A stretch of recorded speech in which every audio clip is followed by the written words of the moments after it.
Brought to you by Organic Texas. Take a picture of me, baby, know I gotta last long. Nothing changed, still the same since I did the last song. People claim like they gained, but they wasn't that strong. Ain't a thing I remain, I'ma always pass on. Got my brother on the hook, we don't do it by the book. The way I steal hearts, they would swear that I'm a crook. No flash, just gas, I might leave a brother shook. When I pass by your lady, know she finna take a look.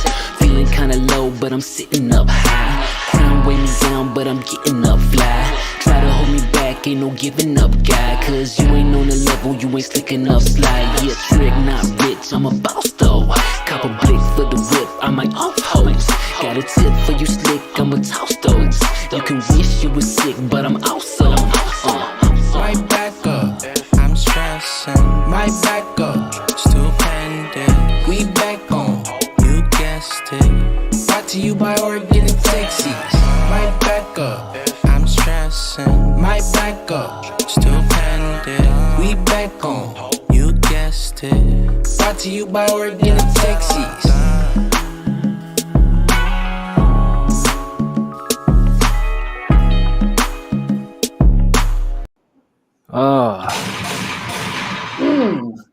Yeah. Oh, Hello. yeah. Welcome, Hello. welcome. Hello. Hello, D-Bird.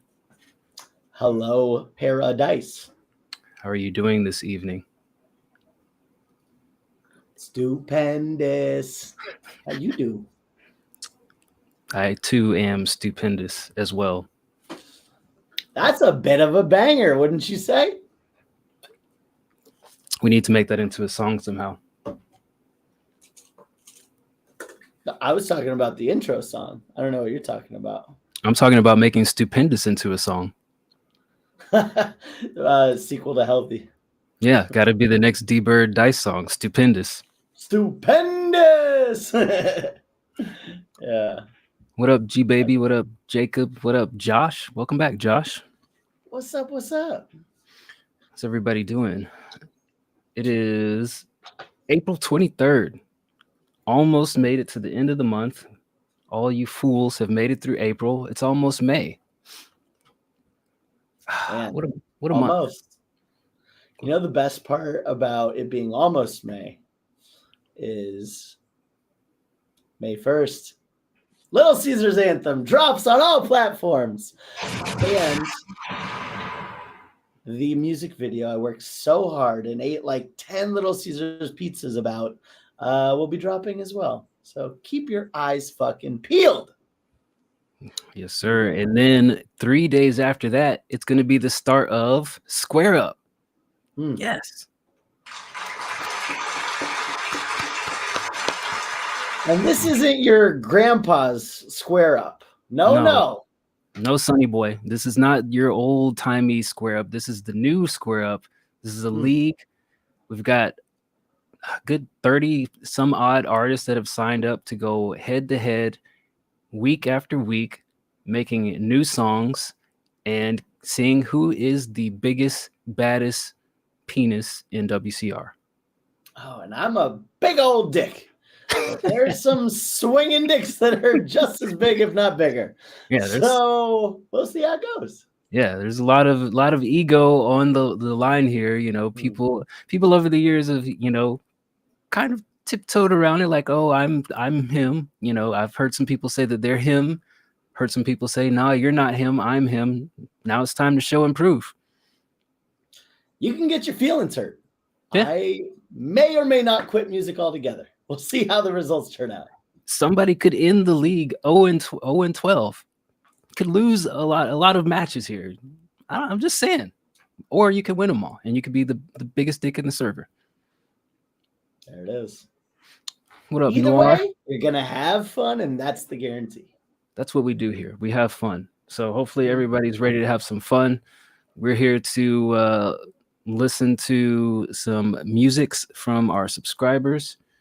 Either subscribed on Twitch or on the Discord. What's up, Fallen Dove? Don, is that your new alias? I think, what is it, his third fucking name change? Alias. I love name changes where you still include the old one. So now you just have like 2 to 3 names. Yeah. You just put your old name as the subscript, so it's like, oh, there's that, but this was it before, so don't forget that one. Dice, you've never had any other name, have you? Never. No, I've been Dice for. And I tell people this because I'm always confused whenever they have like different names on different platforms, like different social media platforms, or like, oh yeah, I used to go by so and so, but I changed it back in 2010, and I'm like, I've literally been Paradise on the internet since 1999, and I have no personal profiles other than a Facebook account. I have no other names I've gone by other than like before that, AOL screen names. Like I've been Paradise for 25, 26 years. I don't know how to be anybody else. It's weird. Yeah. Wow. I had to lean into a more authentico name for moi. D-Bird, it's just first initial, half of the last. Authentico. I wonder if Mr. Right felt a little too for me. I liked Mr. Right. Mr. Right was a nice young man from Washington. Well, Mr. Right with WRITE. That was also like we had to compete. I was the audio Mr. Right, and there was some nerd that like wrote topicals, aka internet poems. So I beat him out as the coolest one, but it's still there's too many. And, you don't fuck with internet poems? I fuck with all sorts of things on the internet, but I would say audio poems are better than written poems. So suck it, previous Mr. Right. Ooh. Shots fired. Shots fired. Also, just to clarify as well, I appreciate the birthday wishes, Dawn, but my birthday isn't until May. I think Gray Baby might have been mentioning the second coolest part about May, which is third coolest. My birthday is included as part of the package. Gray Baby is a little, how should we say, overzealous sometimes. Like basically an entire exact month from now, you're gonna turn older. I know she's gonna message me to the side right now and say, what does overzealous mean? I went to public school. But that's okay. That's why we love and appreciate her. And no apologies necessary. I'll take your happy birthdays every day from now until then, as well as afterwards. I'll have a birthday coming up afterwards too, just in the year. Shout out to Sotorius. Thank you for the follow. He's been chit-chatting on the Discord. There he is, DV with the 100-footer. Welcome back. Fuck yes, I'm a Gemini, baby. That's why I'm two-faced. Gemini with blue eyes. Gemini with blue eyes. True statement. I'm two-faced when the moon rise. That was from a line. I remember writing that after we did one of our review shows or our podcasts, and Nikki did a tarot reading for me. I think it was around my birthday, maybe a year ago. And we did some Gemini bars. Well, they turned out for the best, and now we got a banger on our hands. A banger! Speaking of bangers, y'all ready for tonight's show? We didn't start out with that much, but I see we got a couple of people who have dropped in.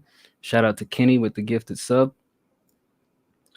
I just got to say before we go on to music, DV, shout out, man, for your support. Really respect that. Thank you. I am sad that I missed it. I'm sad I missed it. I want to maybe we play one of his songs for me. I don't know. Play some more something DV? else you want to. Yeah, we can find I also just got to say, Gemini gang, we're fun. Geminis are the fun sign. I'm pretty sure Nikki would agree with me if she was on. Geminis, fun, entertaining, and very sexy. Okay. All right. We done here? I'm not. I mean, now it feels like I'm on my pen. Now it feels like I'm full of myself. I'm just saying that's what the stars say. I'm not saying it. The stars say it, not me. All I'm saying is, my birthday month tends to get a lot of hate. I usually see people calling Virgos assholes, but that's okay. Maybe one day I can be the star of the show like the Geminis. I have heard some bad things. I've experienced some bad things with some Virgos, but one thing that Virgos have and Geminis don't is a dope fucking song with Dougie Fresh and Ludacris. That's true. So, The Virgo. yeah, I love that and song. Nas. Yeah. That song is great. Just one of the better songs on that album, I would say. Kenny made a banger. Tell me what I to text my friend. Uh-oh. We need to update that, Dice. Tell me what I to text my friend. I think it's fine how it is. You know what? For 5,000, I'll tell you what I to text. Kenny, and we expect screenshots. We need it in the lounge where everyone can see. Text your friend, hey, quick question, ... feet, ? And then put an eggplant emoji. Wait, after the eggplant emoji, put the little splash of the waters too. Yeah. Word. I Oh, love this game. yeah, I think it's fine how it is. What I to text my friend. Leave it like that. It's fine. What I to text my friend. All right, degenerates. We're here to listen to some music from our subscribers. We listen to songs or pictures, dating profiles, whatever it is that you posted in the queue. We'll give it a rating 1 through 10, and then we'll give it our immediate thoughts and concerns or uplifting words of positivity, and carry on about our day. So we do that one at a time, going from top to bottom. And this queue here, Wednesdays, we're doing the subscribers. Like I mentioned, you'll see me put a green check mark if you're following along. If it is a tip, so if you want to skip ahead of the line, more than welcome to. I don't see any reason to really do it because we got, short little subscriber queue here. We're family, we're friends, we can mingle with each other. But if you do want a tip, yeah, we're intimate. We're a situationship. But if you want to get out of that situationship and make it a little bit more serious and be the main player, you can, and we'll play you next. Put a green check mark and a little $sign next to it, and we'll keep it moving. Any questions? No? Then good. Let's go. Flowers. First up. Best ad lib of all time. That's worst ad lib, man. Which one is it? Which one is better? Is it Give Me Flowers? Or is it Yummy Yummy Yum? Yummy. Yum. That one for sure. The crazy thing is both of those were in songs, like in the middle of songs, and we're like, why is that there? What is going on here? And this is why we do this show, so we can discover undiscovered hype ad libs. Yeah. There's no more A's, no more yeah. It's Give Me Flowers or Yummy Yummy Yum. Those are the ad libs that you put in your next song. Word. All right, first up, we got Demon Bird, formerly known as Producer Bird. Conversations. Bird in parentheses. A lot of bird in this. I'm a little bummed because Demon Bird was supposed to do a diss track with Colton Trev to the original Bird, and I think they called it off. They called off their dogs, and I was like, "Oh, attention, go on." Well, maybe if you give this a low enough score, you'll remind them where you stand with them. We'll see. Let's hear what they got. I will not say that word anymore. It is banned. Leave me alone, G baby. Bird. Weather is looking nice, better than winter time. Thoughts to myself inside, days and nights passing by, feeling like myself again. Talk to myself within, this is where I begin. All I need is conversation, really don't have no patience, no need for no relations. All I need is some conversation.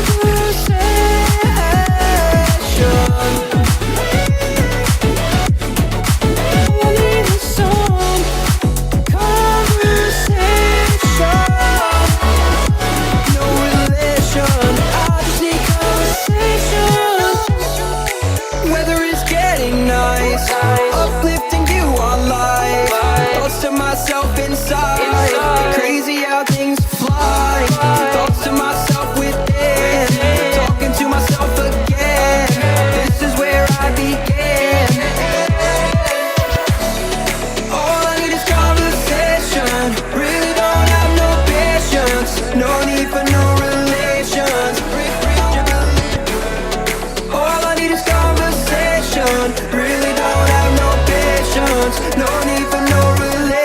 conversations. All I need is some conversation.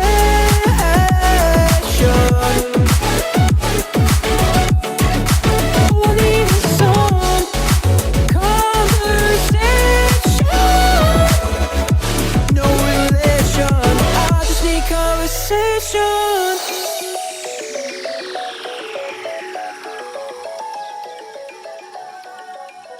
All right. Starting off the show with a little banger there. That was Demon Bird with Conversations. What'd you think about that, Bird? Well, as a fellow bird, got to support my brother. I really liked the beat. I'm assuming that he made this beat. I really liked the complexity, the electro feel. It was fun. Like Dice said, it was a banger. I think that like there was just something off in the mix.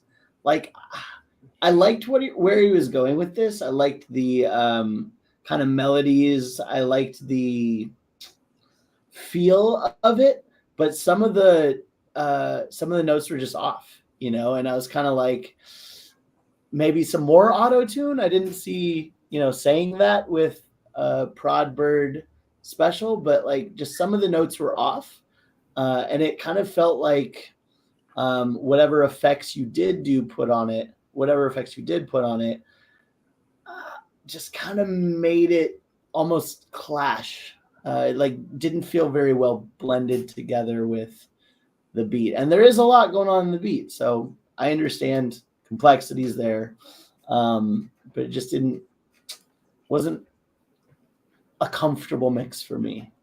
But I like where you're going with the song. I'd give it a 7.5. Yeah, I mean, I will say that I like this one more so than a lot of the other Producer Bird tracks. I think it was a little bit more consistent vocally. But again, like he keeps choosing these songs with high notes that he can't necessarily hit, and I'm not sure why. However, I think this was, you know, again, vocally it was more consistent, stronger. I actually heard layers on this one, or at least semblance of layers with the mixing. So I like the sound a lot better. I just wish on those high notes that he either tried more or, you know, did something different. But I like it. I'm not mad at this as a first song of the night, as a, you know, Producer Bird track. I'm not mad at this. I give it an 8. I'll give it an 8. To be fair. What's up, Indian Beast? How we do? What it do? What's up, Rogue Jepson? All right. Next up in the queue is Joe Grepson. You never, by the way, I remember somebody saying they were going to submit their dating profile for us to review. Did I miss that one, or has Rogue not submitted it? I don't think Rogue has submitted it. I think he bitched up on us and did not do it. I mean, the queue's pretty light, so you still got time. I know you're a subscriber, so this is your night. You know, at the end of the day, everyone that's in the subscriber queue, we're at your disposal until we run out of shit to review. So you want to send us, you know, some photography you've done that doesn't include NSFW pics. Yeah, some drawings. What else you got? Let's go. Let's go. Maybe write out a text of like, here's what I was going to send this girl I like. I don't know what to do. We'll rate that, you know, teach you how to do it better. Can we review your homework? I'm not going to like claim to be a tutor, but I'll look at it and be like, yeah, that sucks. 0 out of 10. Yeah. Word. I mean, we'll review it. We'll look at it and be like, "Oh, that looks easier. That one looks pretty tough." But we're not going to do it. We're not going to answer it. Yeah, we're going to give our first impression. That's what we're here. This is the honest first impression show. So whatever you want an honest first impression about, that's what we're here for. All subscribers. All right, so here we've got Noir. Let's see, here's some notes here. This is another one with Femi Ashola. Overall feedback appreciated. We got you, Noir. Oh, I remember Femi. So sick. Let's take a listen.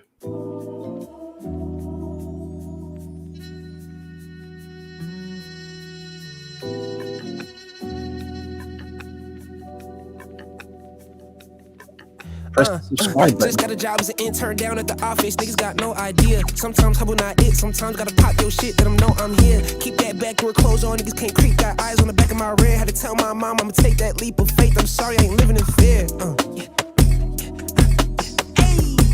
Tell me who hiding me. I'm right here, here. I'm right here. Tell me who hiding me. I'm right here. Bitch, my sleep with snack ain't eating days. Can't make up this shit. Kept my soul intact. Real niggas got no choice but to fuck with this. Fuck around, found out foundation they solid. Both got hoes, nigga jumping shit. Fuck around, found out foundation they solid. Both got hoes. Not all day, one stay to the end. So the ones still here gon' be the main ones break bread with. Can't believe y'all still entertain this shit. Y'all move like Cedric. Way too much, y'all easy impressed with. Way too much, y'all don't get upset with. One of these days, y'all niggas gon' learn. One of these days, y'all change these metrics. Fresh out of college, they ask me what's my plan. Told them it's simple, get rich, got it on lock. Swear I got it on lock. Soundtrack down to the set list. Can't even get my girl on guest list. Can't even feed myself no breakfast. Still trying to build my shit up. Tetris, who else keep shit real as I kept it? Huh? Hey. Tell me who hiding me. I'm right here. I'm right here. Tell me who hiding me. I'm right here. Shit get spooky, writing the script. I'm feeling like Samuel Raimi. Real nigga recession, we in the midst. Not too many remaining. Ever invested all of the money you made in your life on a maybe? Not so okay, bitch, come play me. Poker, whole state of Texas can't hold me, motherfucker. I'll really go ahead, I'll put it all in. Last 2 years, where the hell y'all been? Come get these fuck niggas off my skin. Count on one hand who I call my kin. Count on 2 hands who I call my friend. No Toon Squad can't ball like him. I'm on his head and I'm on that rim. Let me shoot my shot, let me do my shit. Cause I can't let humble be all I am. I'm right here. I'm right here.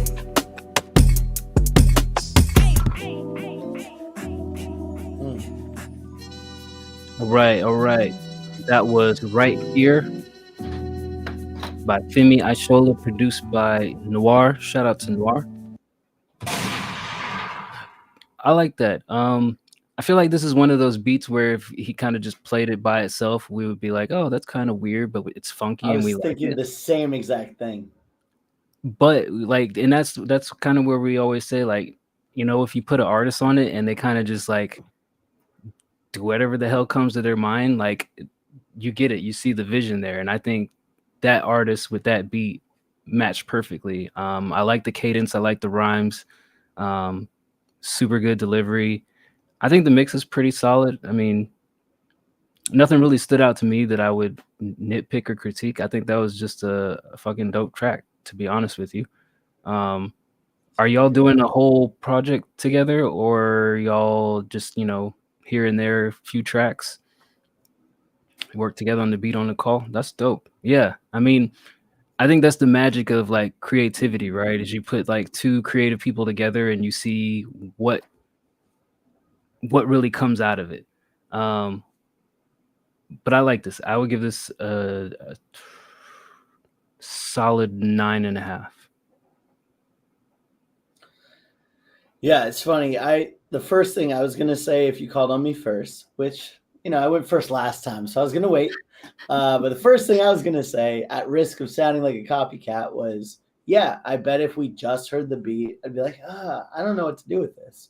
But that guy did. You know, he knew exactly what to do with it, and it made sense when the artist was on it. And sometimes that's just what it is, you know, like you find an artist that can match your vision, that, you know, you're working on it together. Sounds like that was kind of a collaborative effort. So it was kind of perfect, I think, as far as his style over that beat.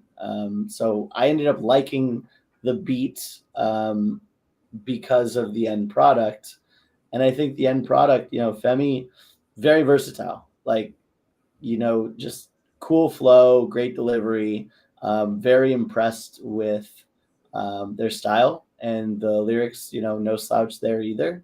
So overall, fire. I think the one thing that holds it away from a 10 for me is it felt like, just suggestion. It's not a have to do, just kind of have you considered. Feels like the hook felt a little empty, like it works and it's catchy, right? Here. And you have those layers that it makes sense. At the same time, it did feel a little empty. So like, could you do other things in the background? Could you add some hums or some harmonizings just to kind of fill it out more? I think I wanted to hear that. But that's just super nitpicky as far as like any ways that I think that this could be improved. I'll give it a solid 9 because I think it was a dope track. I'm not even mad about the not filling in of the chorus. It's more of just like, that's a suggestion. And I think overall, dope shit 9. For shizzle. All right. Next up, Ray Stans has posted one of the tracks we've been working on. That is an uh-oh. Uh-oh. Well, it's an uh-oh because I'm not sure how receptive you will be to this track. Uh-oh. That is an uh-oh because you were going to do a banger without me? Okay. That's what okay, you cheating on me, bro? You got another healthy 2? Got another banger that you're like, I don't even want him on it. Sometimes you have to dip your stick in other water. See what kind of fish are in there. Poke around. Snapper fish. Let's go. All right. Here is Ray Stans and myself off of our upcoming project called Unplanned Outage. This is called Goliath. I'll just press the play button. En tu boca se va sin ser palabra. Si tus manos se olvidan de volar y se duermen. I'm a big dick, well-paid, handsome motherfucker. I grew up in Connecticut, my daddy was a trucker. Real mean motherfucker, but he ain't racist sucker. So I keep the kimber in the pocket where I tuck her. I'll have him yelling timber if you thinking that you run up. Suicide mission is the way that I would sum it up. I know you think it's peachy, but I'ma watch you plummet. I know you think you David, I'm Goliath at the summit. I don't bum it, I don't slum it, it don't glitter, I don't want it. If I want it, then I take it. Tell me no, then you can run it. It be my force of will that got me feeling activated. Shooter like Luigi, so you know they captivated. Had to hate it, I get it, cause you know where I'm headed. Diesel that they gas me with ain't never been unleaded. Out here in the street, but the game remain my wedded. Every rule up in the book, if I break it, then I bet it. Who am I? I'm him, I'm him. Who am I? I'm him, I'm him. Who am I? I'm him, I'm him. Who am I? I'm him, I'm him. Who am I? I'm him, I'm him. Who am I? I'm him, I'm him. Who am I? I'm him, I'm him. Who am I? I'm him, I'm him.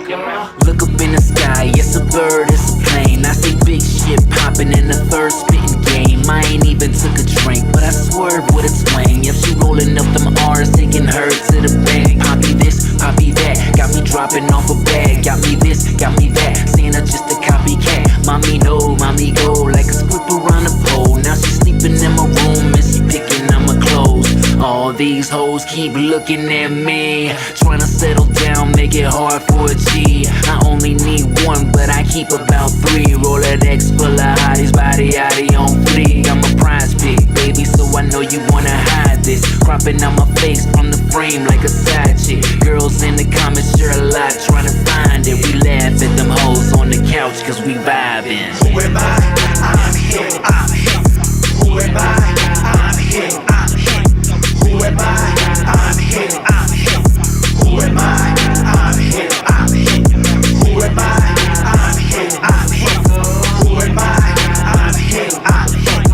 Who am I? I'm him, I'm him. Who am I? I'm him, I'm him. That's right, I'm him, I'm him. That's right, I'm him, I'm him.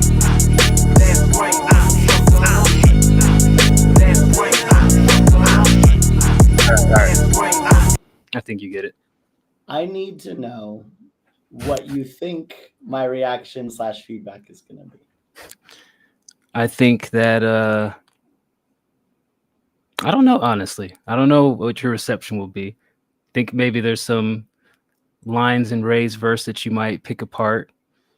Think you might have some commentary on the hook, but I don't know. I don't know. Okay. For what it's worth, I did like the beat quite a bit. I agree with DV.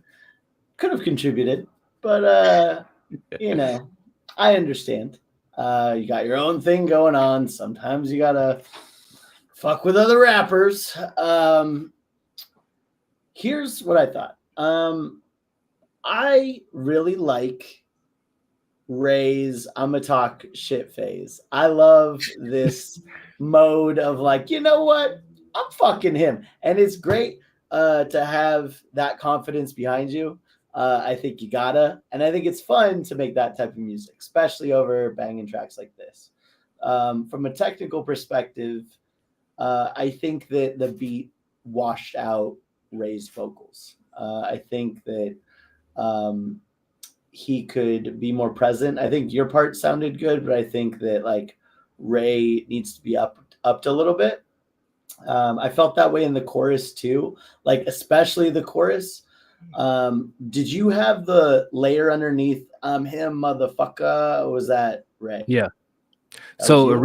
originally it was, so Ray wrote the hook. So originally it was Ray, but all he had on there was who am I? I'm him. And then I started adding in like background components, and then I added in me singing underneath it. But then he just said, well, I'll take out my vocals, because he didn't pronounce it fully like I did. So we took out his vocals. So it had a little bit more body before, and probably I just need to add that back. I think it needs more body. And so I was thinking of, have you ever heard the game track Op? You and Opti, huh? It's kind of the same shit. That's the homework. I think it's just game OPP. Doesn't matter. Look it up. That hook is how I want this hook to sound, where it's just like multiple layers, like I'm him, motherfucker, and you in the background, I think, is a perfect background noise. I think it works really well with the chorus. I also think there's kind of a weird tinny aspect to that, whatever effect you put on it. So just in general, kind of more body.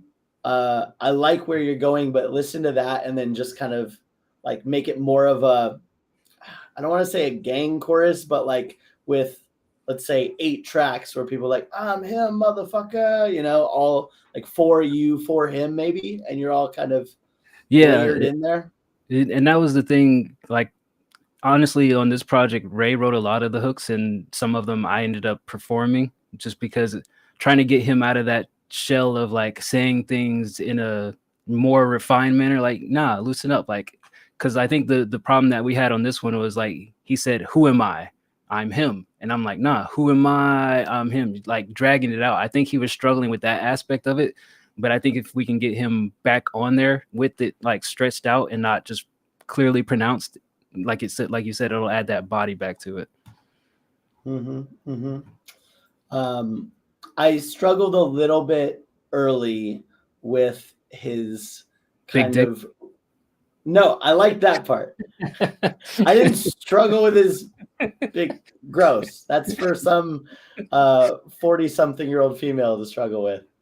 I would say that like the fucker, trucker, sucker, like it just kind of felt a little basic.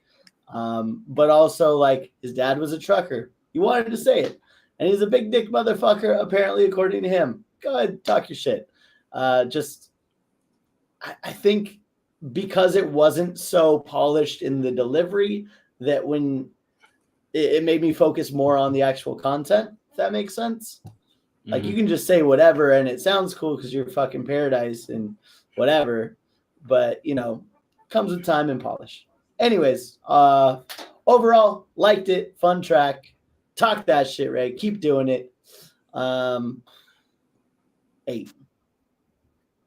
Yeah, I think this was a fun track. Ray has a few fun tracks in his back pocket. I'm curious the reception on this project, what it's going to be, because it's a mixture of fun tracks and then some more laid back, chill stuff. But yeah, I like it when he brings me this club beat and he's talking his Ray Stans swag shit on it. I'm like, okay, yeah, definitely going to add a verse to this one. Do not veto this from the track list. So yeah, we'll go back. We'll refine that mix a little bit.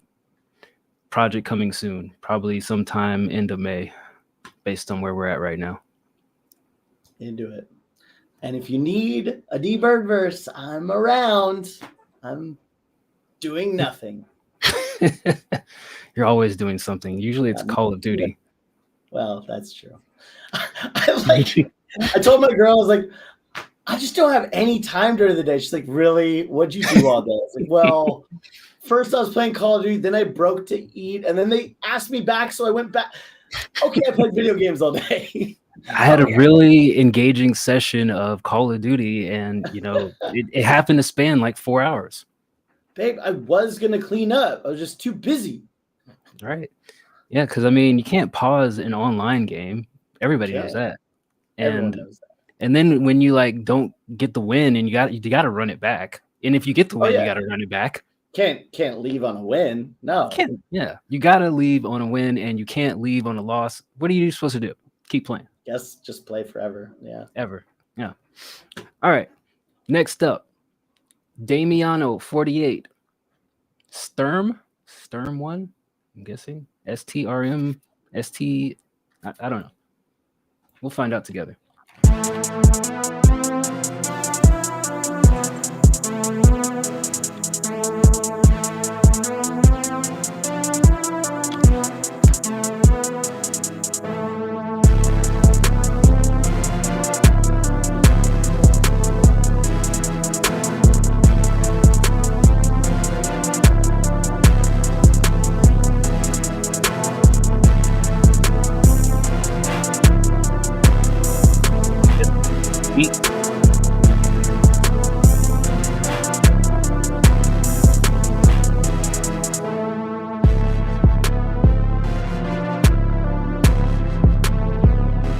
What's up, Swagling?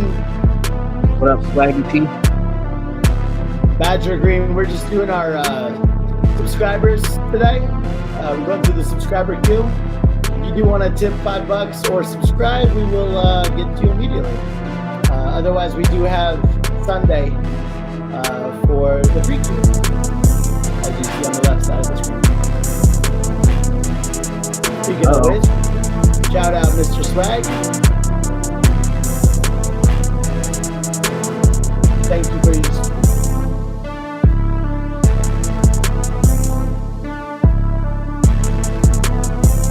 Who's this beat? Damiano 48. Damiano. Okay. Oh. I feel like I got it. Do you know what you want? I think I got it. I think the arrangement is fine. That piano sound is not working for me. The piano sound, it just sounds way too basic. It just sounds like the first piano sound that you can find and you just went with it. I don't necessarily have a issue with the melody that you played with the piano, but I definitely think that you could probably do some more with a kind of maybe a bass line or a counter melody to enhance it a little bit more.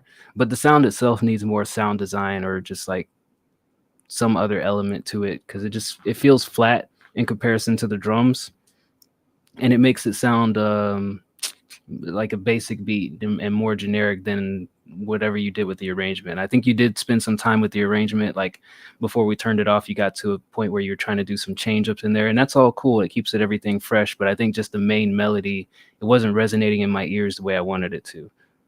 So for that reason, just sound choice really alone is where I'll critique. I'll just give it a 6.5. Can you play it for just 1 second? I want to hear that main melody again.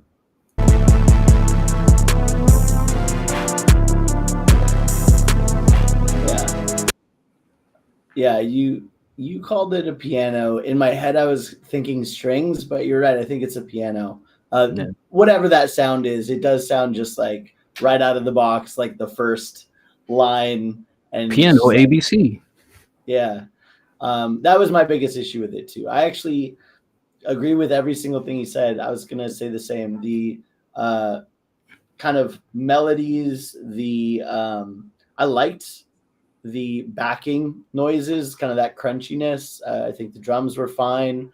And it sounded like some effort got put into like, okay, here's this section, here's this. I'm going to switch it up these ways. It's just, I hate that one sound. I hate that one layer. So I think you have a good start. I would just choose a different sound for the mains. I'll give it a 5 for that reason. All right, we got a Swaglean gifted sub. Let me find that real quick. Swaglean, how many more songs on this Money is Calling project do you guys have? And I only asked that because we've seen this artwork for about a month straight now. So I'm just curious what the total is and where we are at the finish line, or when will we get to the finish line, I should say. I'm here for it. Here's my only, if I was to critique the artwork, which I was going to give it a 10 out of 10. And then I was like, no, you know what happens every time I look at this? It feels like the image is smaller than it needs to, and smaller and not centered. If I'm just looking at this from the screen, which that's where I come across it. You know what I mean? Yeah. It feels like it could be widened to take up more of the screen real estate. Yeah. But maybe that's just the aspect ratio since it's a YouTube video. I don't know. But yeah, I definitely like the artwork. And then I'm like, well, wait, why is it smaller and to the right than my eyes want it to be? And it's probably like a YouTube thing, right? It's probably like, a certain size. Yeah. All right. So we got gifted sub from Swaglean, then we got American Josh, and then we got surprise, everybody. We have the dating profile for Rogue Jepsen that we will dissect and go through. So let's take a listen to Swaglean and Bigger Sean. Backshots. Mm-hmm. These guys know a thing or two about dating. If anybody, we need to get Bigger Sean in here with Swaglean to come look at this profile and, help us out with it. Yeah, but then Rogue's gonna end up dating his cousin or something. Could be a good starter fuck. Hey. A good starter girl. Bitch, I'm at the club right now. 821 turning up right now. Sip on tequila, go right down. I'm high and I'm drunk, so I run my mouth. Dance with a girl, she rubbing her booty on me. I said I wanna fuck right now. She grabbed my hand and she walking me out. Annalie chop, I'm shutting her out. Too drunk to drive, I'm fucking this girl outside. Caveman shit, I look at the stars, I'm giving my essence a try. Never thought I would be giving out back shots, looking up at the sky. Leaving my semen inside. Told her I wouldn't, I lied. I cannot believe it, the pussy too hot, I'm blowing it before I eat it. Never go bad, it's good every season. When I was fucking, I told her I love her, but looking back, I didn't mean it, yeah. Give it a tip of my penis, yeah. I got my stripes, no Adidas, yeah. I live my life like a demon, yeah. Demon. She begging for back shots, they lit like a matchbox. Last time she sucked dick, she went to straight bit the whole head off. What? Gold on me, looking like a tomahawk steak. What? Whipping the Audi and I got no license plates. Doubling down on a bitch cause her ass is fat, I'ma make it clap. Making this money so long that my wallet snap, had to reattach. You pass a prime and you wash like a laundromat, don't run it back. No ride wave, but all this money fat, about to blow it back. Teaching this bitch how to fuck, I'm a tutor. Serving the whoopie suit, riding a scooter. Speed on the freeway, you know how to maneuver. Keep dropping shit, you keep dropping manure. Dropping shit like you live in a sewer. Call me Golden State, I got me some shooters. Yo bitch a hoe, she working at Hooters. I got me a jet, you riding an Uber. Uber.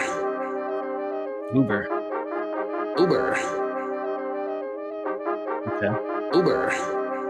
No delays, just Uber. Uber. Okay. That was Swaglean and Bigger Sean with Backshots. Gotta respect it. Look, I think this song started off strong, like definitely came in and got my attention. Where I think that it fell short was on the mix. There was not a lot of ear candy, especially at the end there where you're just saying Uber and it's just empty. Like, put some reverb on it, add a delay there, panning, something other than just the singular Uber every few lines. I also think like the second verse was weaker in energy in comparison to the first. So like I feel like you really got my attention with the first verse, but the second verse, it seemed to kind of be, I don't know if this is the right way to paraphrase it, but it seemed to like not be as humorous or witty. It seemed, I don't know how to explain it, but it just kind of, it didn't have that same like I don't know, it had that same flamboyance as the first verse. So I kind of lacked the energy in the second verse. But I will say that the mix was probably more consistent on this one than the last few tracks that we've heard, because I consistently in the last few tracks, like the first verse would be pretty good, and then the second verse would be like way louder for some reason. So again, I'm not mad at this. You guys make some fun music. I think that we've gotten through the cousin escapades and the grandma loving. So you know, we're getting back to the promiscuous women type track. So I give this a 6. Yeah, 6. I think what's funny about it, like, and kind of like charming and kind of the reason we're all like rooting for him, you know, we're all like, oh yeah, let's go. Is it is kind of funny, right? Like, and first guy, I think I've heard enough to know that's Bigger Sean. I think the first guy's Bigger Sean.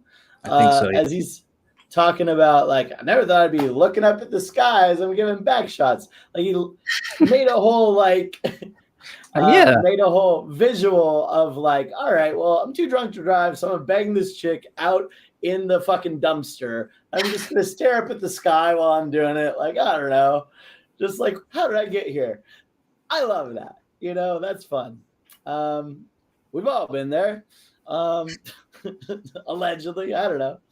Just kidding. From a technical perspective, like, I think the second verse just had more reverb. I hear what Dice is saying about the energy. Like, it just sounds different. Like, the quality's so different that it's almost like you have that song and it's going and it's fine. But then the second verse comes in, you're like, you know, screech the brakes, just because the change in quality is just so noticeable. I think there's things you could do in the mix to kind of make them more even, or just like, I'm sure you're recording, I don't know this to be true, but I'm guessing you're recording from different locations with different setups. There's just entirely way too much reverb, and it sounds like bad quality the second verse. Still fun, still kind of matches the vibes and the tracks. It's just, I wish the quality was more comparable to what we got used to listening to. That's all I'll say on the Oh, one last thing. Look, understand that, you know, it's a fun track. I think one of the things that threw me off was like, all right, we're having fun, talking about banging some chick, staring at the sky. And then he says penis. The only people I know who say penis are 6-year-olds whose parents taught them, like, that's what you say. You don't say anything else because it's bad. You know, at least my mom said that. And doctors, you know, like, it's so clinical. Penis, it's clinical. Penis. Yeah, it's like, if you went up to a chick, you're like, would you like to see my penis? Want to see my penis? They're like, well, sure. First of all, psychopath. But second of all, oh, have you lost your parents? Are you okay, little kid? Like, so I know it rhymes with a lot of things. This is something that a lot of meanest, people do. Greenest. Yeah. The leanest. There's a lot of people, a lot of rappers that fucking use penis because it rhymes with a lot of things. But if you don't say that in real life, which there's no fucking way you do, because you're not 6 and you're not a doctor, probably. So get that shit out of here. Yeah, these two gentlemen definitely strike me as a cock guys. They're just like, yeah, I want to see my cock. Definitely. Menaces. Straight to the point, as belligerent as they can be. Cock. And as long as we're having like funny music, wiener That's kind of funny. There you go. Like, Yeah. not gonna get you far in the clubs, but it's funny to talk about on a song. Which I think is Sarah Silverman said, like, there's different words for poop, like poop, hilarious. Feces, Not so bowel movement, that's very clinical. Diarrhea, hilarious. Like, there's just funny words, there's good word choices, and there's bad because they're just too clinical. Question for the chat. Which phrase do you think would get you shut down quicker with the opposite sex? Penis or wiener? Like, hey, want to see my penis, or hey, want to see my wiener? Which one is she cringing up the most at and saying, know what, I'm going home? Yeah, I think penis is a cringe, wiener is a laugh. Is my take. That's got to go on the shirt. Fun song overall. Obviously, we're talking about technical aspects and picking apart some of the word choices. I'll give it a 7 though, from my enjoyment levels. I don't know says both would make them incredibly attractive. There we go. You want to see my peener? Combine them. Want to see my peener? My weenus? Double whammy. Oh, there's a our queue. So our queue is open.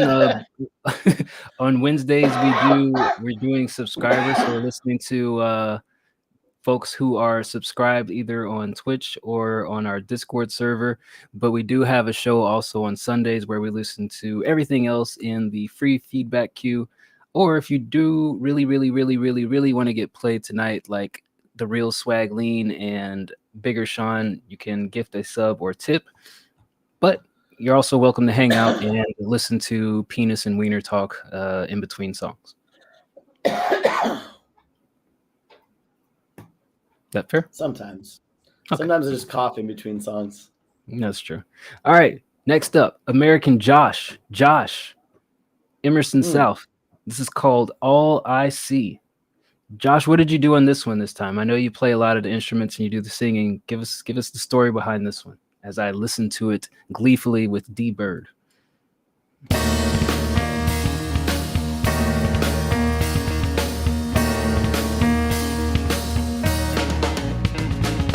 No regrets, never sweats on his own life. He never bets in front of his eyes. Another man dies, but all he thinks about is how to bury him alive. It's all I see, hypocrisy, atrocities of democracy.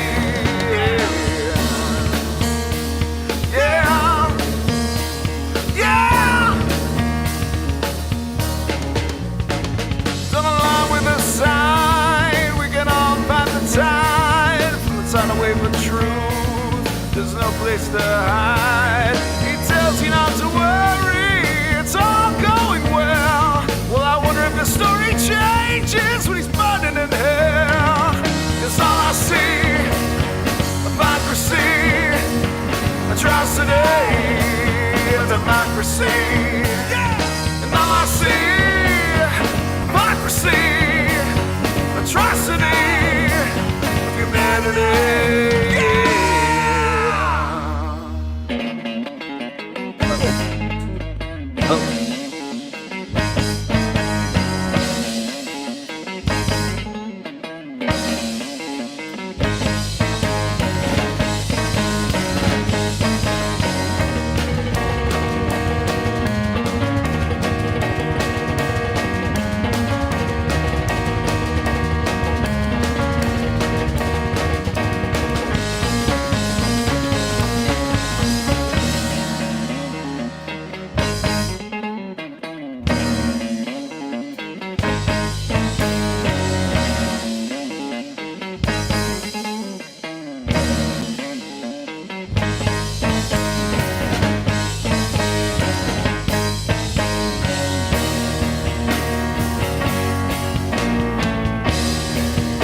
want it all.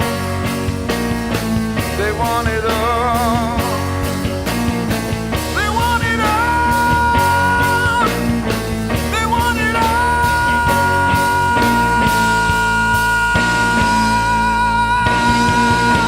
Don't align with the side, we can offer the tide from the tidal wave of truth. There's no place to hide. Don't align with the side, we can offer the tide from the tidal wave of truth. There's no place to hide. Align with the side, we can offer the tide from the tidal wave of truth. There's no place to hide. Align with the side, we can offer the tide from the tidal wave of truth. There's no place to hide. Align with the side, we can offer the tide from the tidal wave of truth. There's no place to hide. Don't align with the side, we can offer the tide from the tidal wave of truth. There's no place to hide. All I see, hypocrisy, atrocity, democracy. And all I see, hypocrisy, atrocity of humanity, of humanity, of humanity, of humanity.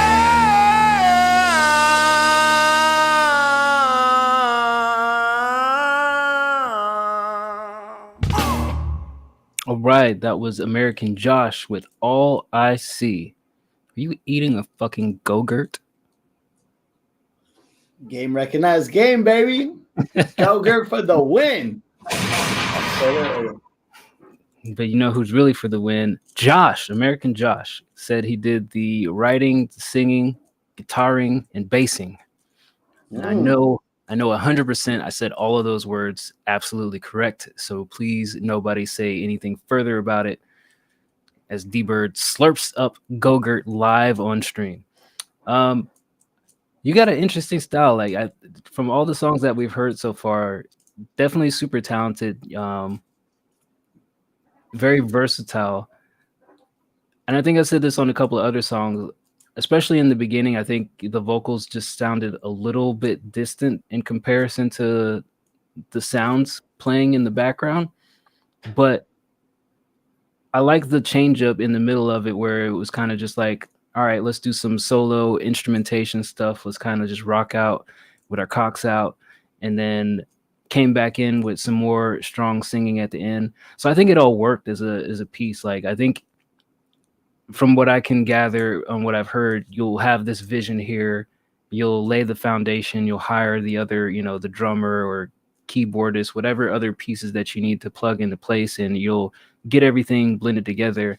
I think you're just like maybe like a smidgen of a mix away from like things being super polished, but I don't think that I like the raw, made it in my garage feel of it. I would say like I like the authenticity of the sound of the music, where I'm not mad that it's not, 100% polished. I think it's dope what you put together. Yeah, this is different. I would say for the audience that I could envision listening to this, I would give it a solid 8. Like, it's one of those things, like if you were at a live venue and you heard it, you'd be like, oh yeah, this is cool. This is a unknown artist, and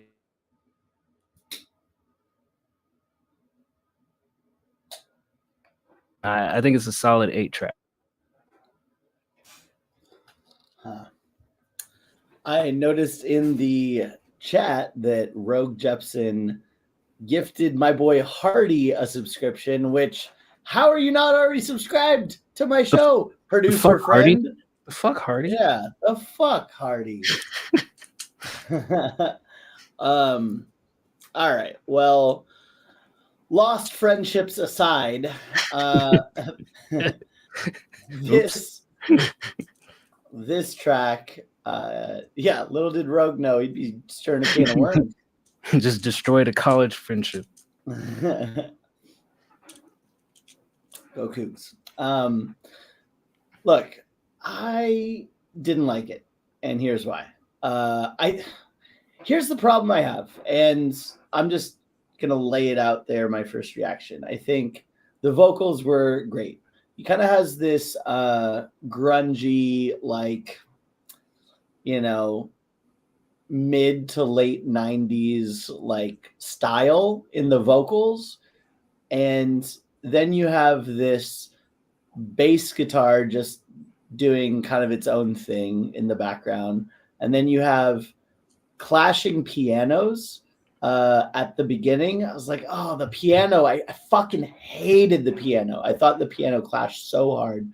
And overall, like, and then the drums were too present. Like the drums were kind of the main, right? Like the drums were the loudest thing on there, and you barely had some bass guitar in the background. And then you had piano, which was clashing with all the other sounds. So the first half of this was like, oh, fuck. Great vocals wasted on kind of the other stuff. Then the switch up came, and I was actually like, okay, this works better.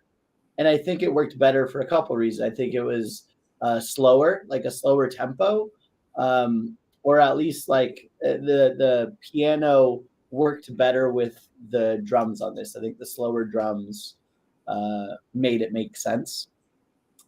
So that was kind of my big takeaway is I hated the first part. The second part wasn't bad. But overall, I was like, this feels like it needs kind of more of a grungy sound. I wanted more of a grungy sound. I think that would fit the vocals better. But if you just take that off of the table, then it's like, all right, how can we make this better? I think you need a main guitar. I think forget, like, sure, have the bass guitar, have the drums, piano if you must, make sure that it, works. But you have like an electric guitar or like an acoustic or something. Have a guitar layer that isn't just the backing bass.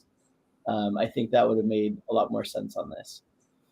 I don't hate it because the talent's there. I just think that like the arrangement was a little weird for me. So I'll give it a 5. I think Josh likes the bird before the Go-Gurt. Look, man, Go-Gurts puts me in a great mood. Clashing piano does not, but the talent's there. Like, I got to give props where props are due. The vocals are great. Just one grunge instrumental away from being famous. You know what? I think Josh's voice would sound super awesome over some fucking bluegrass music. Get a little banjo. Sure. Fucking well, here's the thing. Like, we can hear the vocals and be like, yes, but also like maybe that's not the type of music he likes, right? Right. Yeah. So it's like, all right, we'll never hear a grunge track from this very grunge soundingly inspired artist. We'll never hear a grunge track. We'll just hear, MIDI. We'll hear MIDI bass guitar, drums that are too loud, and a cat slamming on a piano randomly. We might get some banjo from Josh. You got a banjo at the house? Get a banjo, man. I'd love to hear you over some banjo. Banjo and a good old harmonica. And obviously, I'm being tongue-in-cheek. You don't have to do any music that you don't want to hear. No, I just think it would sound very good. I think it would sound good. If you don't have a banjo song within the next 12 months, we're going to have a serious talk about your membership on the Discord. How about this? Dice will do a banjo song if you do a banjo song. That I can stand behind. I kind of love it. Let's do banjo songs together, everybody. Let's trade banjo song. Let's trade banjos real quick. Just for the shits and giggles. Dueling banjos. Let's go. Shout out Josh. Josh, I mean, like you said, he's definitely got his own sound. Like, I think now after I've heard like 3 or 4 of his tracks, if I hear another Josh song, I'm like, you know what? That's not Canadian Josh. That's not Mexican Josh. It's fucking American Josh. That's fucking American Josh. America Josh. American Josh. Can I submit that one today? Has guitar part that sounds like a banjo. Huh. I'm open to it. Yeah. We just got Rogue Jepson left. We've got a song by Rogue, and then we have Rogue's dating profile. So yeah. America. Did Gray Baby ever submit her homework? Gray Baby didn't submit shit. Gray Baby asked, how do I subscribe? And then she fucking disappeared off the face of the earth. And I'm like this close to banning her. Typical. Like, smidgen close to banishment. I'm sick of the foolishness. She's like, yeah, I'm going to be there every show. She's all geeked up and amped up to start the show. She gets everybody excited. Everybody's like, oh man, this great person's in the chat. Gray baby. She's so excited. I really want to be a part of this community. And then she fucking vanishes. Obviously song first, idiot. Yeah. People got to know who you are before they Right. see, you know, how dateable you are. All right. So Rogue Jepsen ruined Bird's long-standing friendship with his homie by gifting him a sub. But because of that gifted sub, we get to hear a song from Rogue called My Bad. So he said, obviously need some delays and stuff, but thoughts on the track overall. Let's take a listen. My bad.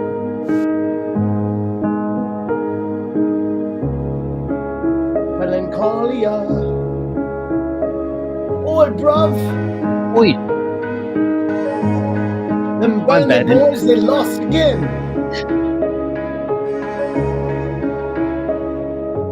Ever since Detroit, I've been thinking about them trips. Took a trip to the future, I was dead inside my room. That fucked me up, got me phased, I feel real by the zoo. Niagara Falls, blowing smoke, shout out Nicky Yagi too. Told myself I'd never fall, now I'm bending at the seams. Pouring four inside my cup, trying to drown out all my dreams. I've been a ghost, out of touch, I can recognize my team. Man, my heart inside my chest, I lost all my self-esteem. Yeah, I've been on my own, but I'm trying to get by. Voices in my head telling me I never lie. Pouring another cut, let it burn inside my chest. I've been running from the past, now it's catching up again. Childhood trauma, mom and dad don't even know what that's about. Well, let me tell you all that I was.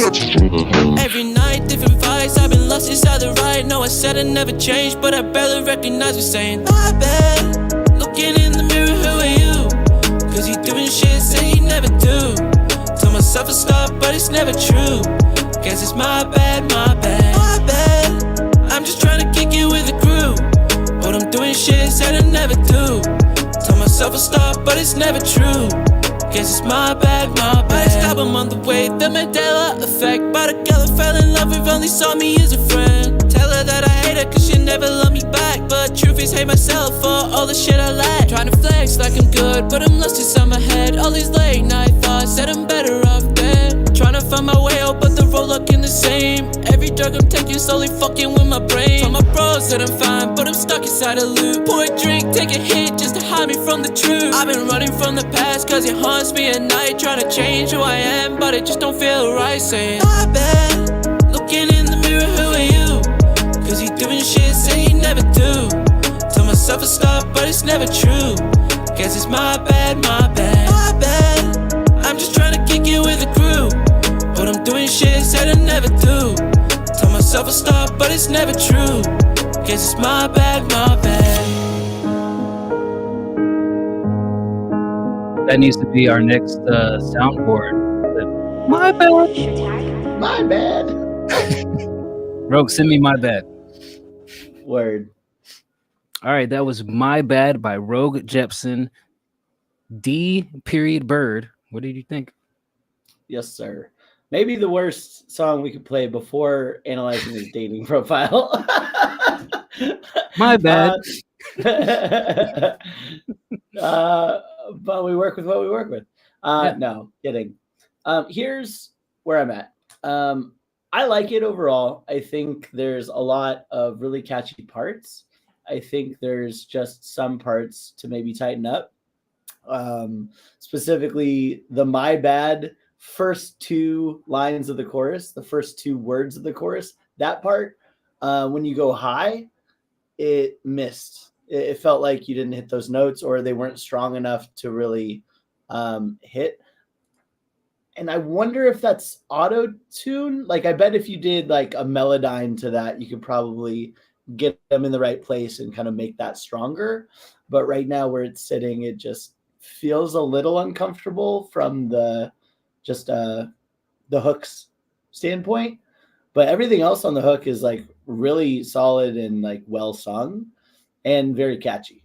I think that versus like right when the song came in, I was like, it sounded a little harsh to the ears. I was like, oh man, like it's just on the mix. I was like, oh, the vocals are a little hot, a little sharp.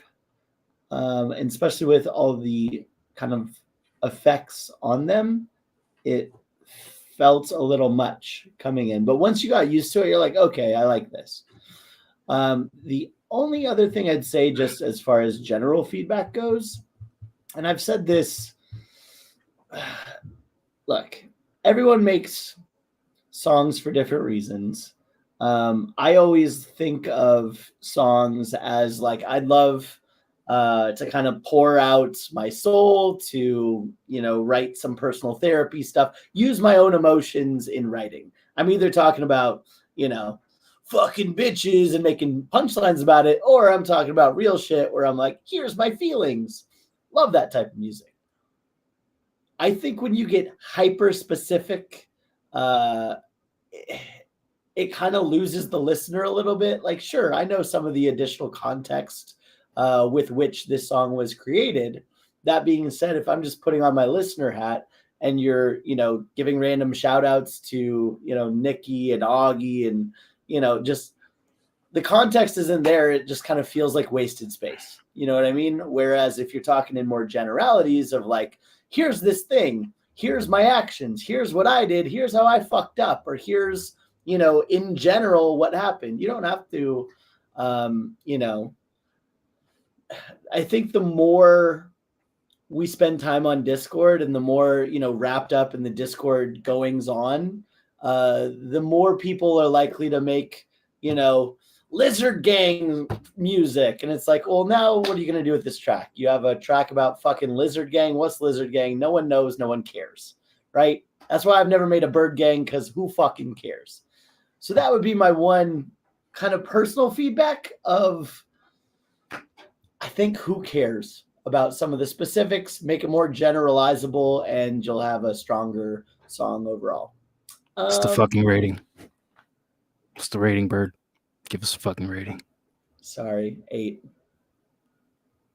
Tell us some more about your feelings on the track. I said enough. 8.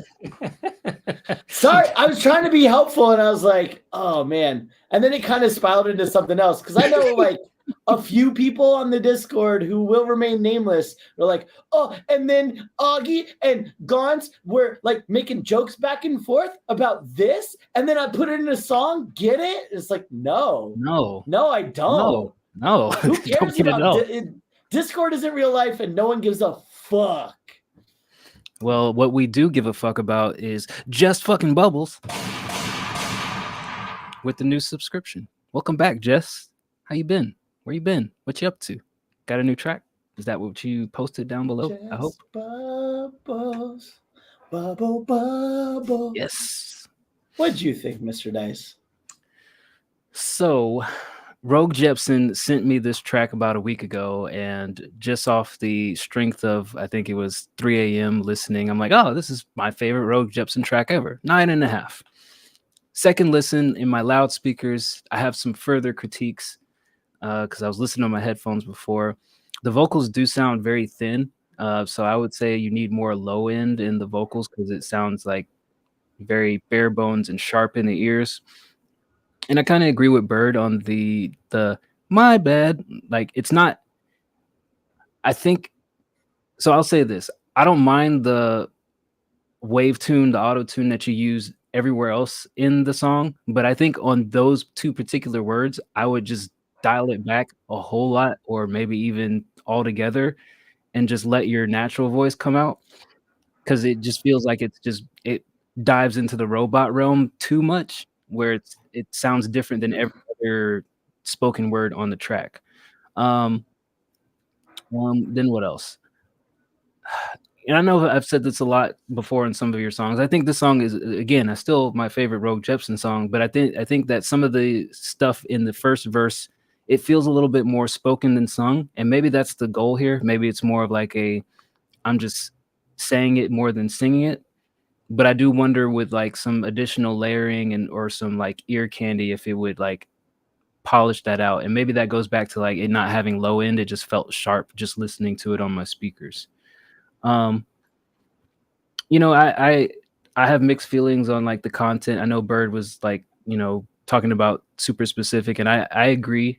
But I think there's a way that you can do it, like, because there's sometimes your favorite artist, they might mention people that we have no idea about, but I think the hyper specificity of like some of the things that you said in this song kind of gives, you know, Bird validation in what he's saying. It's like, okay, I'm talking about this specific person in this specific event, and in outside of people being in the loop on that, you know, what does this mean? Makes no sense.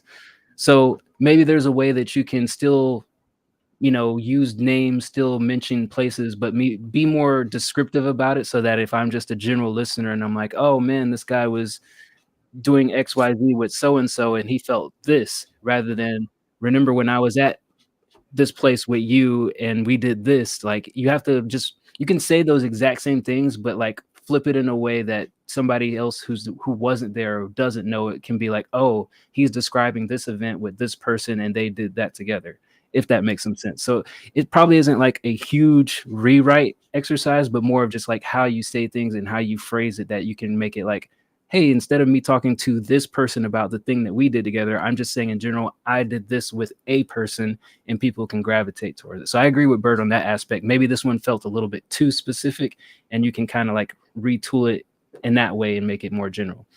But like I said, I mean, it's still like probably my favorite Rogue song I've ever heard. The hook is super dope. I think it's super catchy.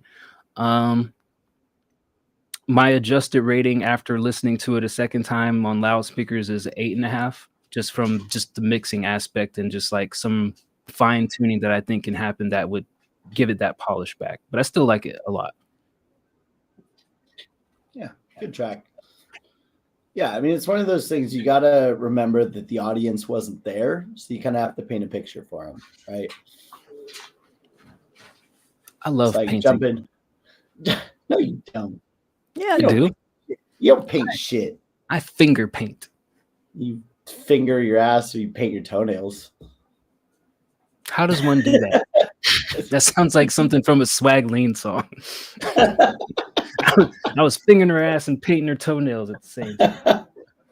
I mean, that's a bar. Swag Lean, think about it. You're welcome, Swag Think about Lean. that shit. You're welcome. Just don't make right. it about your family. Don't make it please, God. Rogue, we're saving the Tinder profile. Do we want to do the Tinder profile now, or we want to listen to some more music first? And we'll save the profile for last. Did Jest Bubbles subscribe? Yeah, Jest subscribe. So we definitely got to play Jest. But do we want to say? But Josh posted his other track here. Do we want to do Josh after Jest and then do Rogue, or do we want to do the Rogue profile? I would say let's ask Jest if she wants to go right into like, all right, we just heard Rogue Jepson's song. Do we want to go into the Tinder profile? Because he submitted it for review. We'll give him a fair shot, fair review. But also, you tipped, so we can play you, right next. Just, do you want to go before this young man's Tinder profile or after? That's the question. Do you want to be his opening act? I think we based it on her opinion or their opinion. But also, I think there's no way in fuck that we go, too long without seeing it. Jest is ready, so let's play Jest. Okay. Ooh, got a picture. Terminal here. Velocity. Which one are you, Jest? Made a song for my sister. She's graduating next month, so I want to surprise her with this. Oh, I'm sorry we led this off with finger painting and assholes. I apologize. Maybe just cut from now on. Yeah, just skip until like 1 hour and 20 minutes into the show, and then play that part. Yeah. Be like, hey, don't just send the link. Be like, cut, paste. Here you go. Wait, here we go. There we go. Get the movie slate going on. Action. All right, here is Terminal Velocity by Jess Floam. We sort of video. See if we can just wing Hell it. yeah. I really would love to do it. Do you do metal screams as well, Mars? Oh yeah.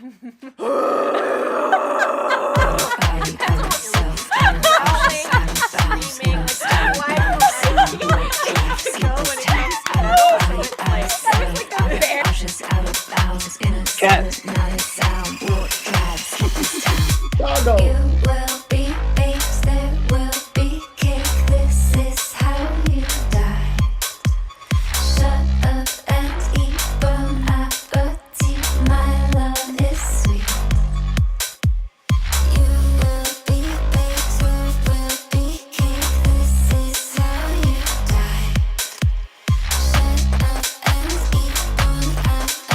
What event was this?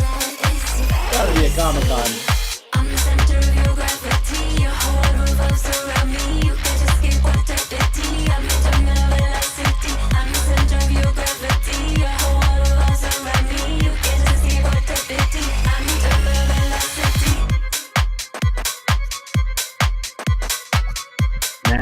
Nasty Pod. Okay.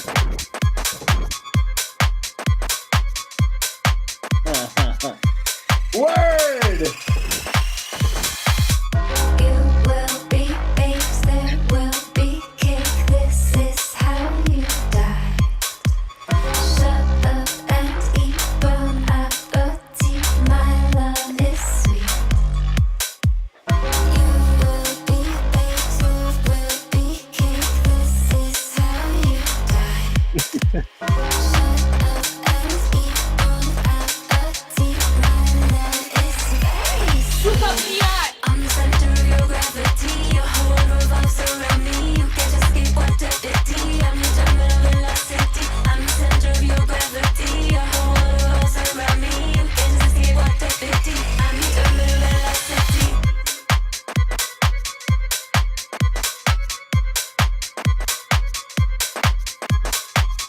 Your sister like cats?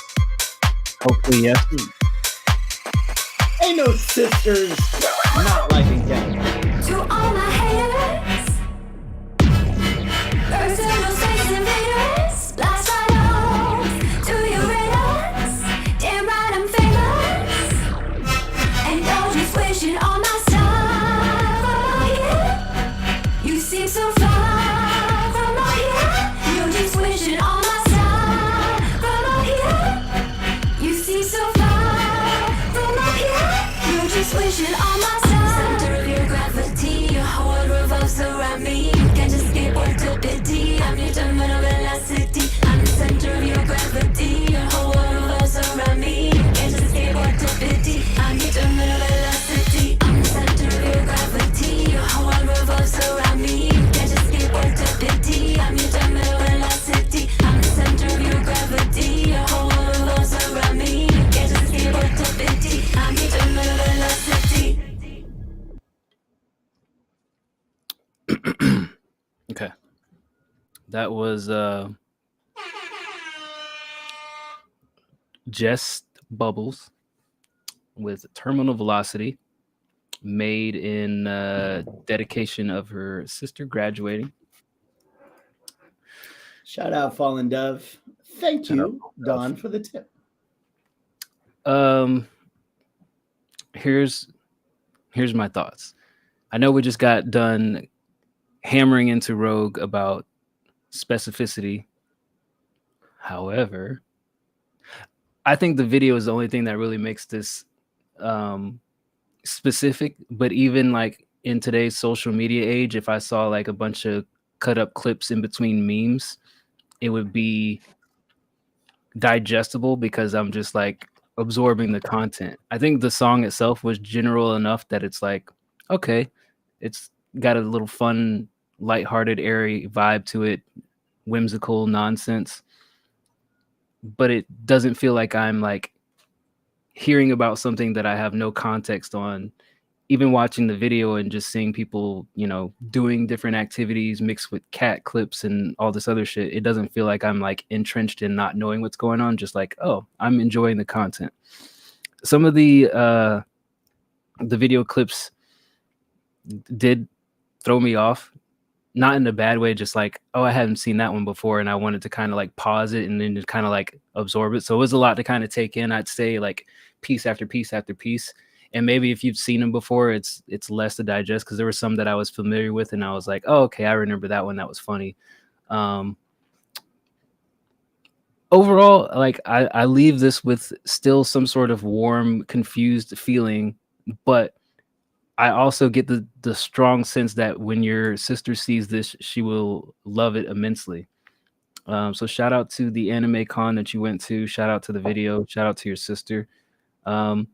The only thing that I could really like nitpick and critique is maybe like some of the lyrics didn't quite make sense, but I don't think that it was necessarily designed to be that way.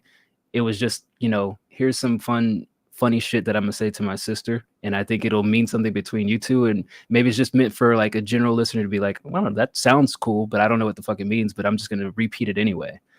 So yeah, Warm Confused Feelings. I would give this an 8.5, maybe 9 if it was 3 a.m. and I'm like doom scrolling. Yeah, I mean, this is here's how it felt, right? It felt like, you know how we get all sorts of shit in here of people trying to do like meme rap or whatever, and it's ultimately just the worst quality, like I fuck on a bitch, I suck on a bitch, blah blah blah, and you're like, what's a meme about that? There's nothing funny about it, you know? It's just like you're just rapping bad, and then you're like hiding under this umbrella, be like, no, it's a meme. I was joking, get it? And everyone's like, no, you just sound bad. This is kind of the opposite. It's like it was well produced. Like the EDM part was fucking great, actually. I really love the production of this. Super catchy. I think the visuals make this, you know, like it wouldn't be the same thing without the visuals. Because audibly, like there's some parts that you just can't even really understand what you're saying. It sounded a little rushed, the vocals. Like after Your World Revolves Around Me, I don't know what you say. Something about eating a booty. The fucking captions aren't like catching up to it. Yeah, it's booty. And I'm like, well, you're too late. I don't know what the fuck this says. But if you're the type of sisters that each other booties, you know, we should definitely connect you with Swagleen and Bigger Sean, because they apparently, allegedly, according to them, fuck their cousins and their grandmas. So between the two of you guys, could be for a fun reality show. Overall, very fun. I loved all the jokes. I might not got them all, but I think Confused Warm Feelings is where I'm at too. Well produced. Some of the vocals were hard to hear. I give it an 8. Yeah. Your sister's going to love it, though. And we love your sister, respectfully. Allegedly. Yeah, definitely allegedly, because we don't know your sister, so we're just talking shit. Yeah. That was dope. I really like that, to be honest with you. I think that's how you do meme rap well. You know what I mean? Or I feel to add on what you're saying, I feel like it's a meme song, but it wasn't made to be a meme song. She didn't go out and say, I'm gonna make a meme song. She just made a song. She's like, oh, this is funny, whatever. Well, and it almost feels like something that whack people do retroactively. Like, oh no, you can't hurt my feelings of how bad it is because it was a meme. It's not supposed to be good. And I was like, no, you can still be funny without it having to be bad. And I think that's what this is. It's like there were obvious like literal memes inside of it, but also just funny visuals to go along with kind of a funny shit talk to your sister. Yeah. Shout out Jess. Jess, you got any more musics coming out soon with that smooth singing voice of yours? When can we hear more Jess Bubbles? Yummy, yummy, yum. Yummy, yummy, yum. You know what's yummy, yummy, yum? Sunny D. Not officially endorsed as a sponsor yet. But I went into Costco. I spent $1,200 at Costco yesterday. Jesus Christ. And I was just like, this. And I got a pallet of Sunny D's, as well as Go-Gurts. Heavy Metal Galaxy Shanty on your YouTube. Drop that link in the lounge. Go to the lounge and drop that link in the lounge for us to consume. Yeah, I got to see that. But what I was going to say on the topic of Sunny D, have you ever had the strawberry Sunny D? No. Must try. But yeah, $1,200 at Costco is insane. To be fair, some Are of it you was planning like a party? Some of it was like cookware. So to be fair, like 250 of it was like Still, pots and pan set. Was any of this going to the girlfriend? Maybe somebody was like, "Hey, pick me up a box of this while you're here," or was this all D-Bird supplies? She had a few items. So maybe I like would just 100, 150. 100, 200 was hers. So 800 D-Bird. Okay. Let's just call it 800. So I'm trying to do a thing where I'm not ordering Postmates every day. And so I went the exact opposite where I was like, all right, I'm going to buy 6 months of supplies. I have like all these frozen things, all these refrigerated. And I'm like, 6 months of supplies. Now I just have to eat them. And I kind of figured that's what it was. I just wanted to make sure is like, oh man, they got a sale on cheese. Scoop. Dude, I got fucking like a package this thick, double-sided of Swiss cheese and one of cheddar. I'm gonna be like just sitting up here eating slices of cheese. As I DV with the 100-footer. Do you eat cheese? Are you? I feel like I need to reach out to somebody else who has melanin in their skin and figure out, is it just me that doesn't like cheese because I'm dark, or am I missing out on something extravagant? Hold on. I mean, you don't eat anything, so there's that. But also, like, if you can just have a slice of cheese itself, that's normal. By itself. Like, if you can, I think if you can make a sandwich and not just eat a slice of cheese, then that's a psychopath trait. I don't mind a slice of cheese on my sandwich, but nowhere in my 30 plus years of life have I ever walked to the refrigerator, pulled open the drawer, and pulled out a single slice of cheese and said, this is it. This is happening right now. I really didn't know this was a race thing, but yeah, man, I guess I'll just slam like 2 to 3 Swiss cheeses. Why not?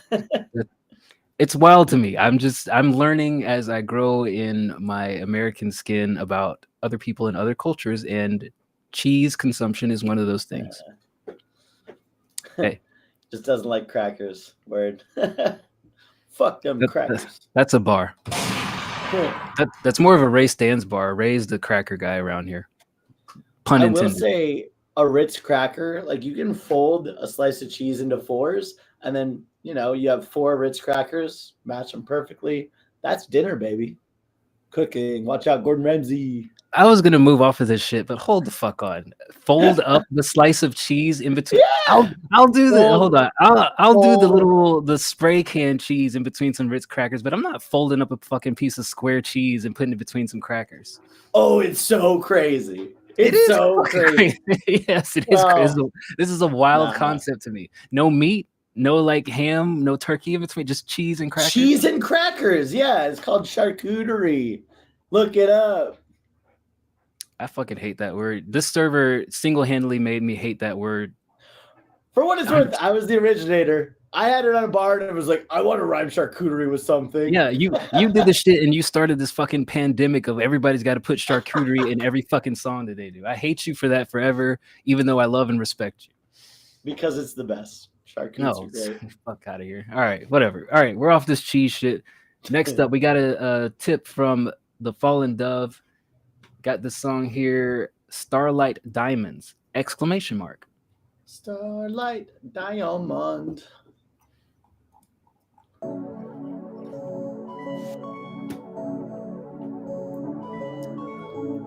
What happened to Nick Bonin? Nick Bonin, you still around? Nick hates us. Pull up in the whip, all black on mag. I got mags on a clip, got pipes at the on crack. Put it in a pussy, called that cat. Mother A, screw that fat coochie. What? Hold on. Let's go back. I need to focus on this. Pull up in the whip, all black on mag. I got mags on a clip, got pipes at the on crack. Put it in a pussy, called that cat. Mother A, screw that fat coochie, called that fat bunner. Wishing upon stars, that's me. Put up with your girl, that's me. So much ice, I might fucking freeze. So much snow, ayy. And some skis. Bunny make bitch throw up at the sheets while lean on the counter and 2 more bottles. Ass twist that motion away, sort the purple ocean. Puff puff, look at my dolphin. When I yell, it's me knocking. I love my girls like my diamonds. When I pull up and I'm shining, light a blunt and I'm reclining. I'm so fly, take your bedside. When I I pull up to my city, I'm always tripped out. And I'm looking extra pretty, and I rolled up with an ounce. Luxury flights, no that spirit, but I keep the spirit like a mirror. Living concept, never fear it. Tell me I'm cocky, don't wanna hear it. The moon shining on my wrist as I walk down the street. Pull against me, walk a tryst, and I said, be discreet. Got my lean, so I go home and pour up. Cause be my guy, love a for us. Pull up in the whip, all black, all mad. I got mags on a clip, got pipes at the on crack. Put it in a pussy, call that cat murder. Ayy, screw that fat Gucci, call that fat burner. Pull up in the whip, all black, all mad. I got mags on a clip, got pipes at the on crack. Put it in a pussy, call that cat murder. Ayy, screw that fat Gucci, call that fat burner. I always stay out trouble, won't catch me slipping. I slung you with a double, and I make sure you be tripping. So I don't bust out bubble. I shoot out scroll like Scottie Pippen. See my eyes from space like coupled in, slice like Corey Kitchen. Corey Kitchen. Why y'all tripping on me? Corey Kitchen. Y'all tripping? I'm unfamiliar with Corey Kitchen. Look it up. Yeah, you can look it up. While I, all right, here's where I'm at. Oh, did you find something? Corey Kenshin. I don't know. Okay. Research yields nothing. I will say this. So since the last time that we've heard from you, I think that your vocals have gotten a little more intelligible. Like you're not mumbling through as many words. But here's my challenge for you in your future endeavors of making music is that hold on. Z Neatly, so if you join our Discord, there is so right now we're doing subscribers on Wednesdays. So if you're subscribed or if you wanted to get played tonight, you can tip and we'll play you right away.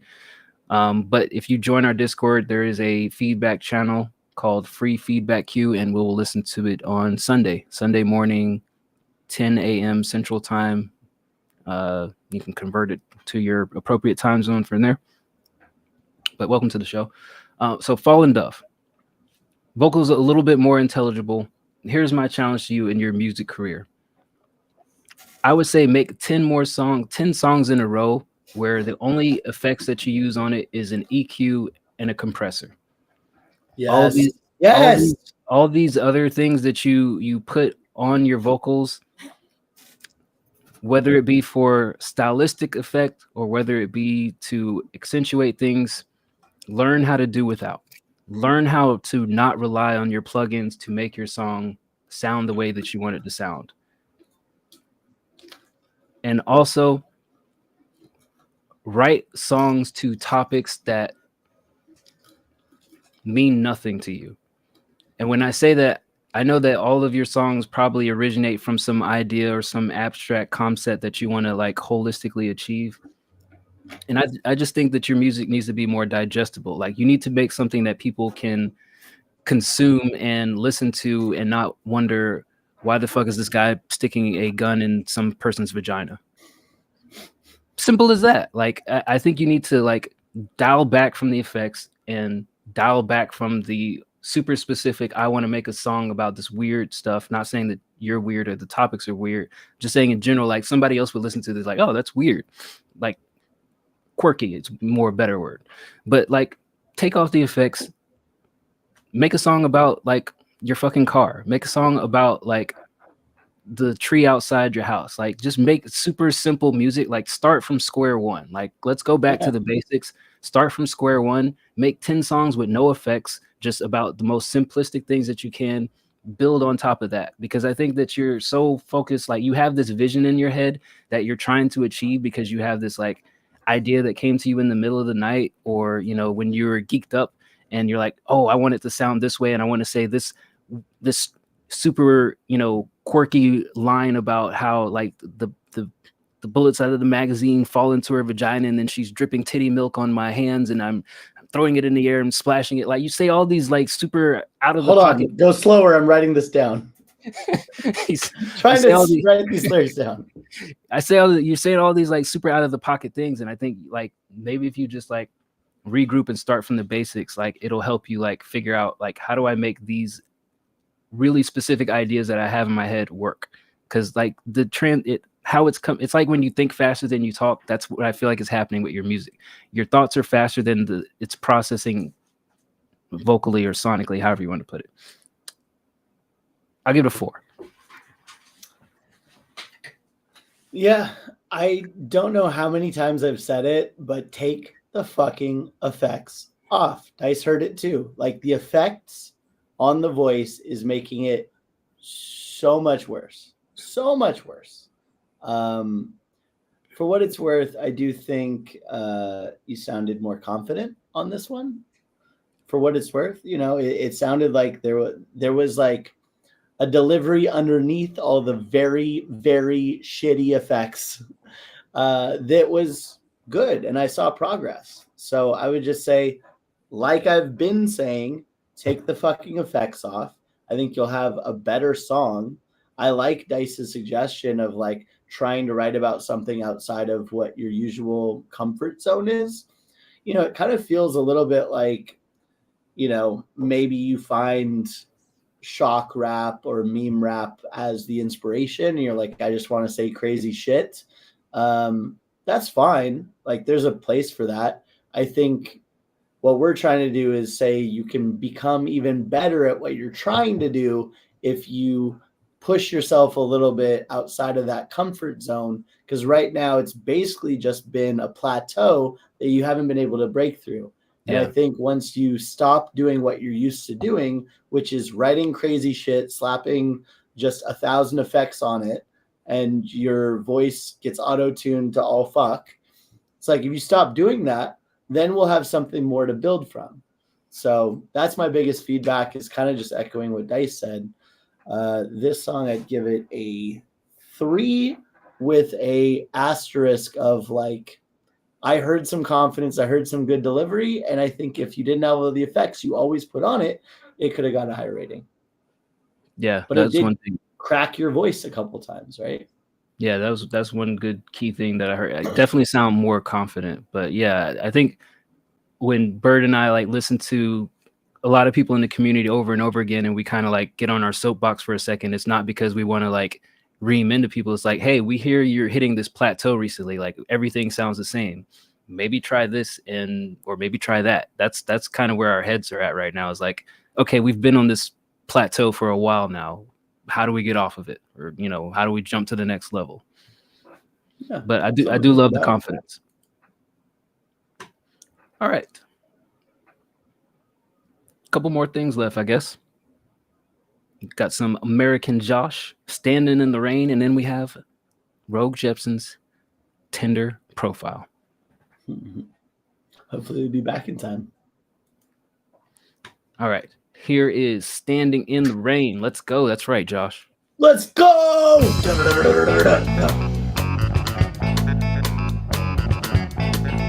Okay.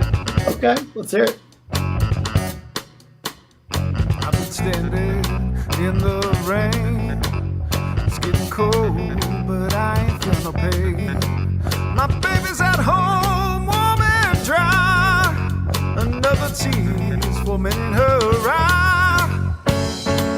Ooh, I'm up on my feet when I should be in bed. One more sip, child.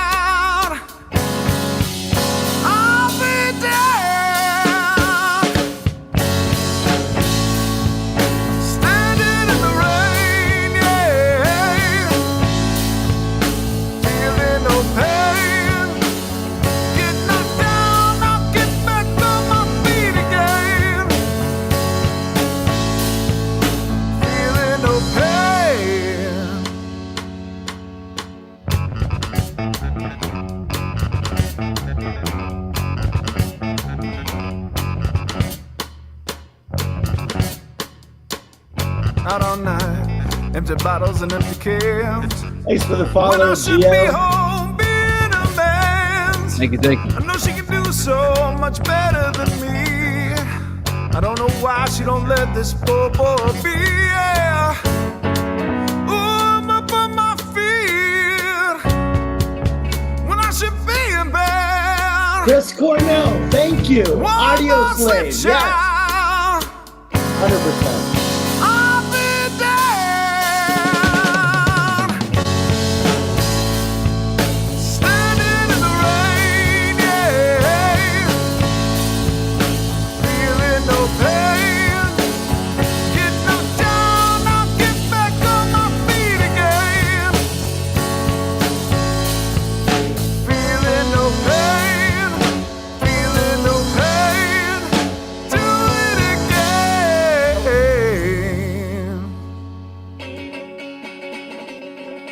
There's that banjo. Looks like you're gonna have to come with a banjo song, Dice. You got me. You got me. Although, to be fair, you know, you do a new banjo song, maybe Josh does a new banjo song. He already had one on deck.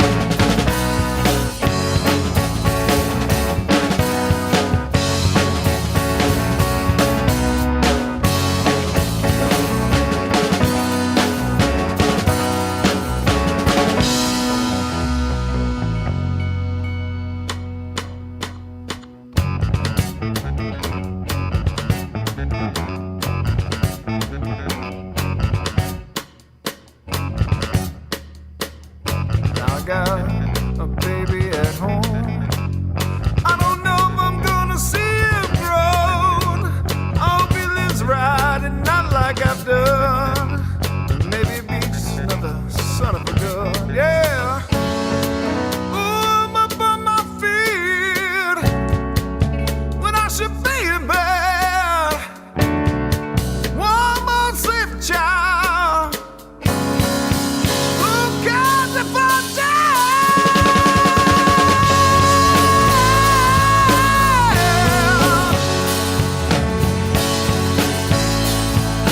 feeling no pain. Get knocked down, I'll get back on my feet again. Feeling no pain.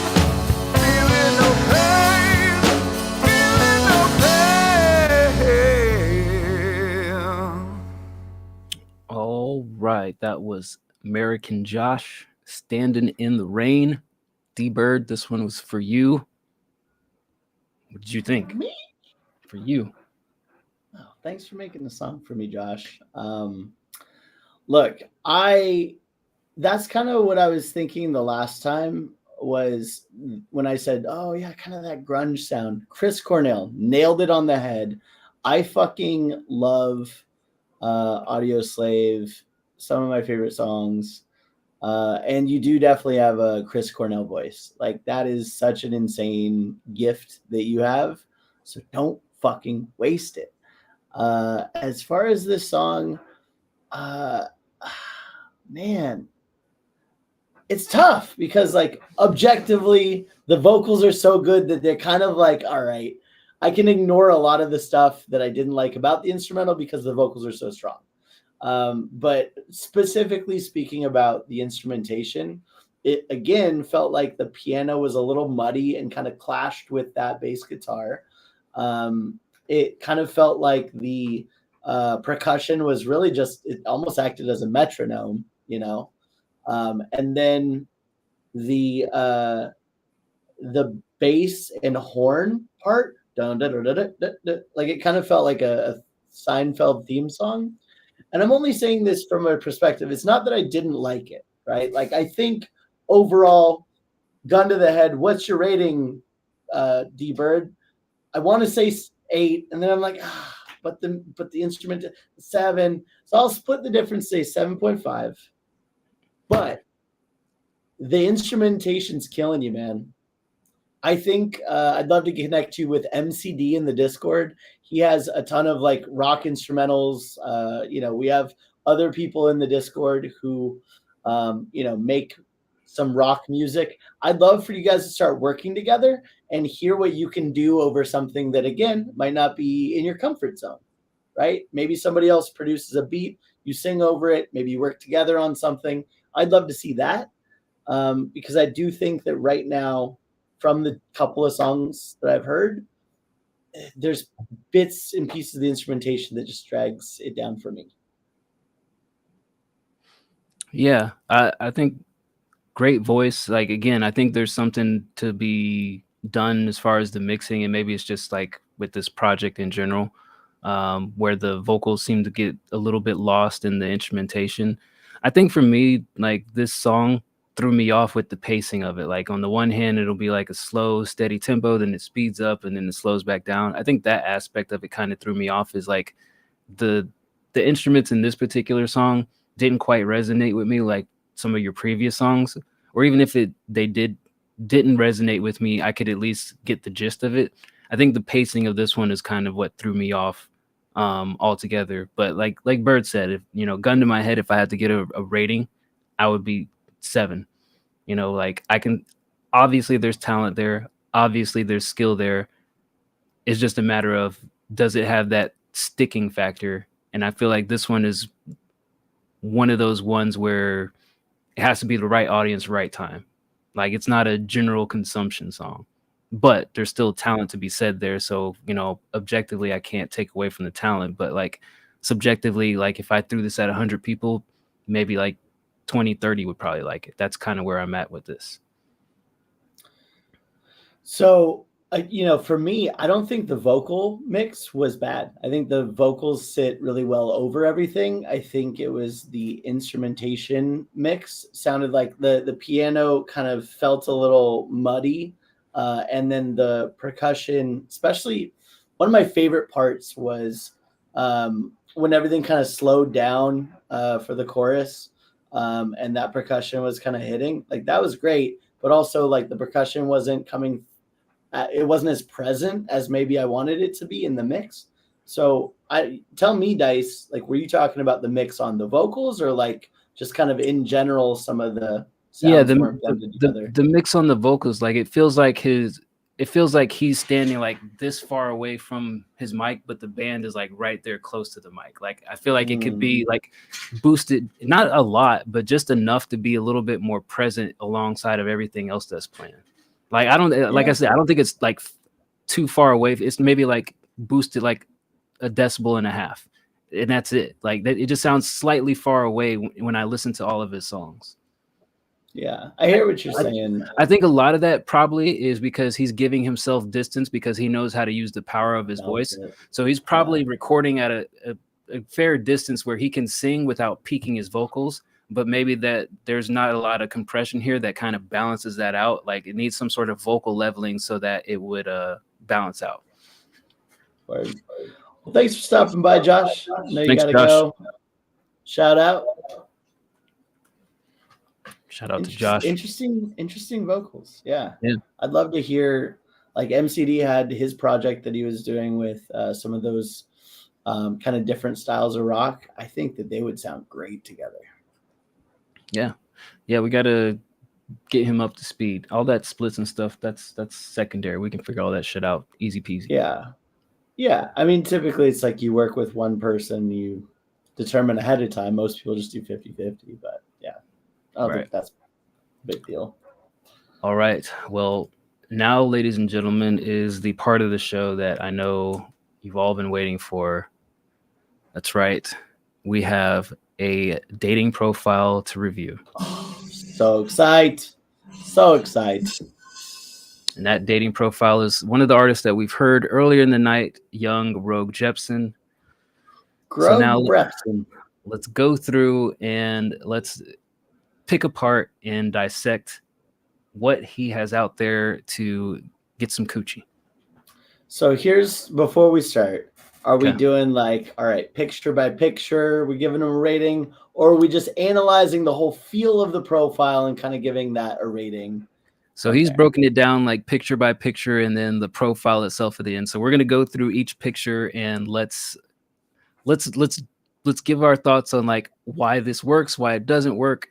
And then at the end, we'll be like, let's give an overall rating and then some tips that we think could change it. But yeah, as we go through each picture, let's definitely be like, this good, not good, it's trash, that kind of stuff. With numbers? If you feel so inclined as to give a number. I want to do a number. I don't know. Or maybe I don't. We'll see how we feel. Yeah, we'll see how we feel. All right. So Rogue Jepson, here is picture number 1. Here is the start of the show. Boom. All right.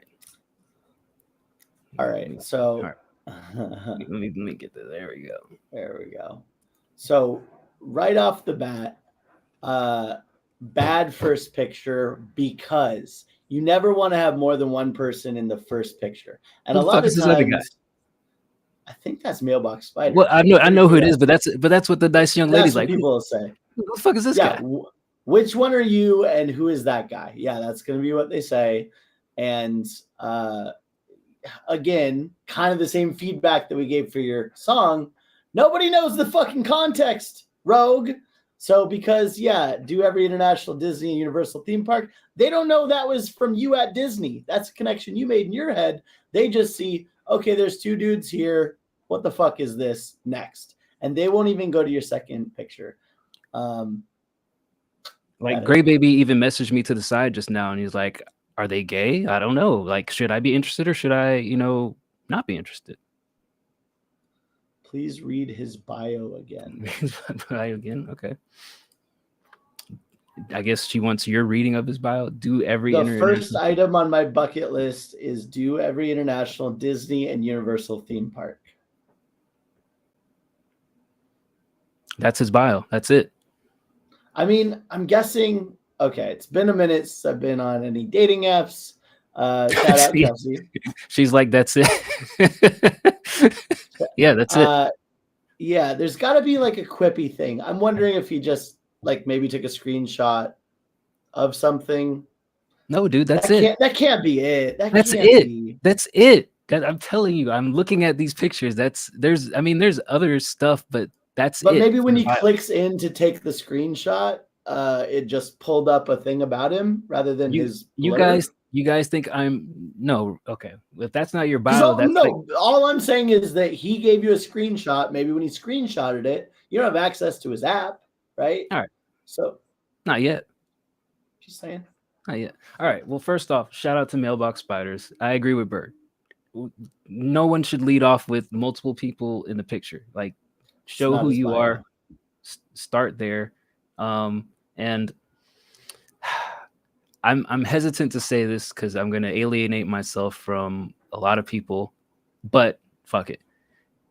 Nobody likes Disney people that much, right? Don't lead off your profile with being a Disney person because some people are going to look at that and be like, you're a weirdo.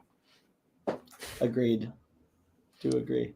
But I stuck up for him and I said, I don't think that's his bio. And he confirmed that is not his bio. I'm guessing maybe the end picture. I haven't seen him. I'm reacting live. I'm guessing maybe at the end it'll show his bio or he can put it in the chat. Let's move on to the next picture. Here's the next picture. Next one. Oh my fuck. Looking for somebody to take on pointless side quests. We've got the emo hair here, the head down. I don't mind this prompt, but also, again, man, somebody's going to look at this like, okay, cool outfit, maybe cool hair. Like, this is going to attract a certain type of person. You're hiding your fucking face. You're a mystery person behind a phone. You're hiding your face. Terrible. If they haven't already lost interest from the first picture where it's like, okay, which one are you? I give up. I don't care. Now they go to this like, oh, you're going to make me work harder, go 3 pictures deep to find what your face looks like on a dating app? Left. No.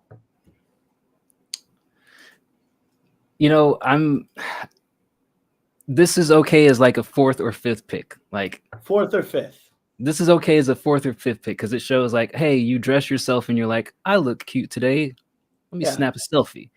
They have to already know what your face looks like, though. Yeah, they got to know what your face looks like. This has got to be a let me show you my style picture, not a here's who I am picture. And I'm actually okay with this as a quip. This should probably be your lead off quip. Looking for someone to take on pointless. This is more interesting than fucking Disney shit. This needs to go first. I think these are the captions under each photo, I think. So yeah, the photo we saw. This needs to be. this whatever his main picture is, this needs to be that caption for that picture.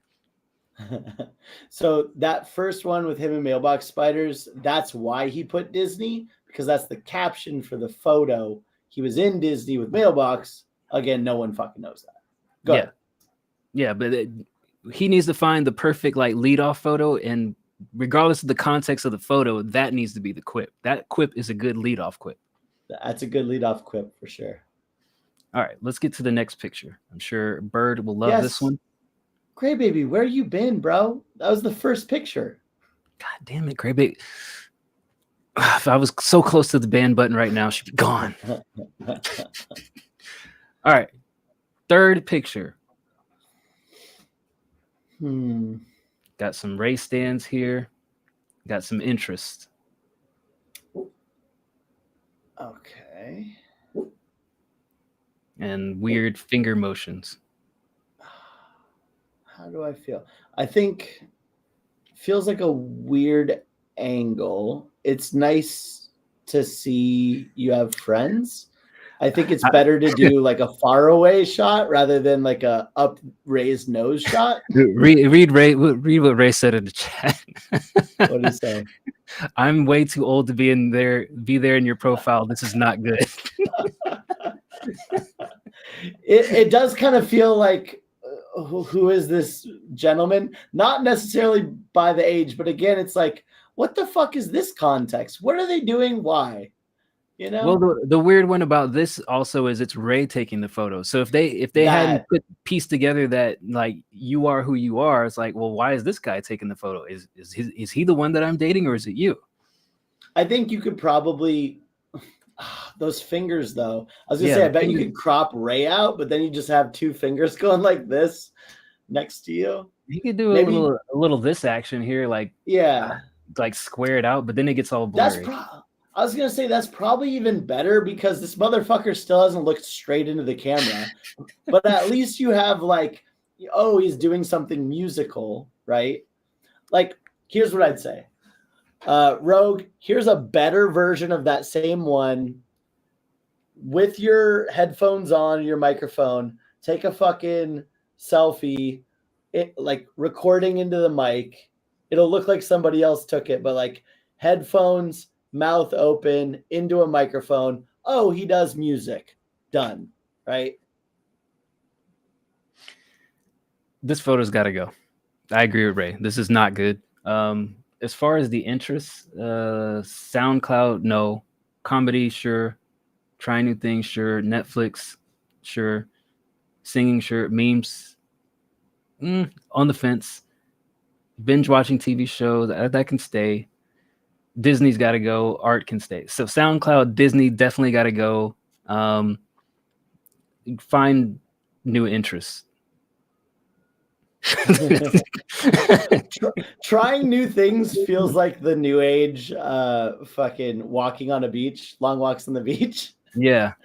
Even that, that's like what new things though? You know what I mean? Like trying new things. Okay, what? Improv comedy? Like, is it? Yeah, trying new foods, Baking? watching new shows, new hop. Yeah, trying new. You need to be more specific. Because that. Oh my god, I could rant for 2 hours, but Drippy K is in the chat. Like, when am I up? So I'll just say this, Rogue. What the fuck? Trying new things. What new things? Put those. Right? Is it baking? Put baking. Is it fucking hiking? Put hike. Pegging. Yeah. Pegging. If it's pegging, put pegging. Yeah. All right, let's keep it rolling. Niches. That's where details do matter. This looks like a hostage video. I'm not sure why or what. You look very uncomfortable. It's kind of funny. Posture is horrendous. Yeah. Facial expression is giving Neanderthal. This needs to not even be here. Like you've got. It looks like the guy on his. It's his computer monitor. It looks like the guy on your screen is laughing at you. Like, look at this fucking guy doing a T pose. It makes me think somebody is holding a gun to him. It looks like a fucking Al Qaeda captured a journalist and is like, tell us the secret. He's like, I have no secrets. Lighting is horrible. Yeah, lighting is the biggest problem. The facial expression and the pose are your next biggest problems. This picture also must go. This is not good. Gotta go. Gotta go. At least you get sort of see what he looks like. You just got to have more face photos. You I know that you said the pictures and the stuff that's showing at the bottom are like random and coincidental, but like this picture with better in person fucking does not add up. You can't do this and tell me you're better in person. No, I'm not buying it. Worse in person, because you're gonna be like, look at me stand against the wall. Let me T-pose for you. No. And okay, and obviously it's not. Well, it's not obvious, but we assume that he's not a journalist being held up by Al Qaeda. So then what is it? Is it friends have convinced you to do something embarrassing and humiliating? That's kind of the next thought is like, okay, who's humiliating you here and why? Yeah. Who took this picture would be what Bird say. Who took this picture is the obvious question here, because why are you doing this pose?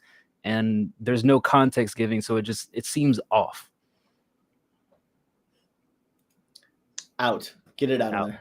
Get it out of there. All right, next up. Oh my God.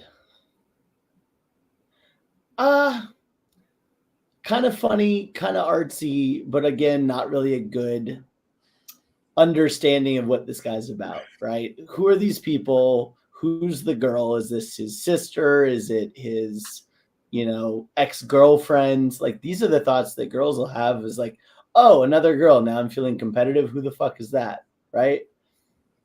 And plus, Jacob looks like the main character in this. He's taken up the majority of the screen. And then a girl would have to like cock her head like this to look at you. Like, what's the thought behind this?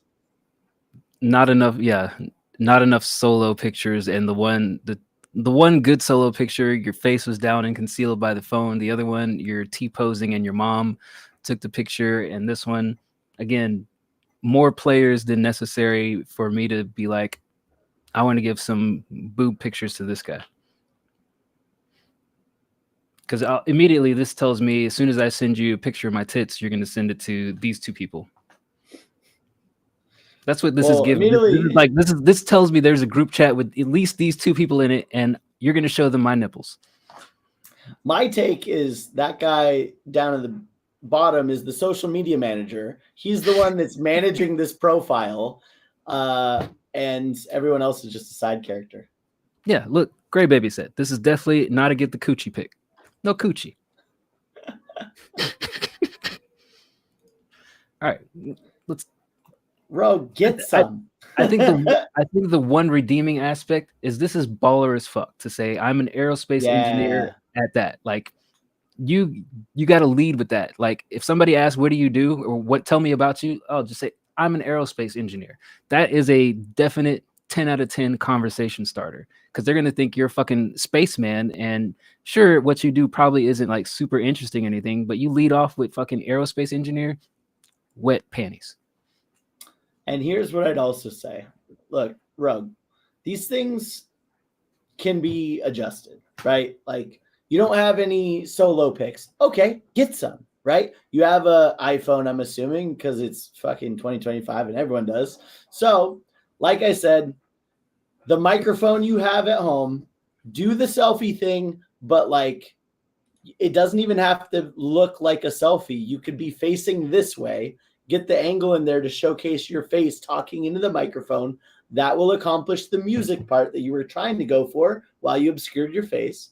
And I would say I think the command is like say cheese or smile or some shit. There's a way to say to your phone, take this photo, so you can like set up, dress up like you're going out, make sure the background isn't too like this is my couch, but you can like be in your backyard, take a photo and have it look like somebody took a photo of you.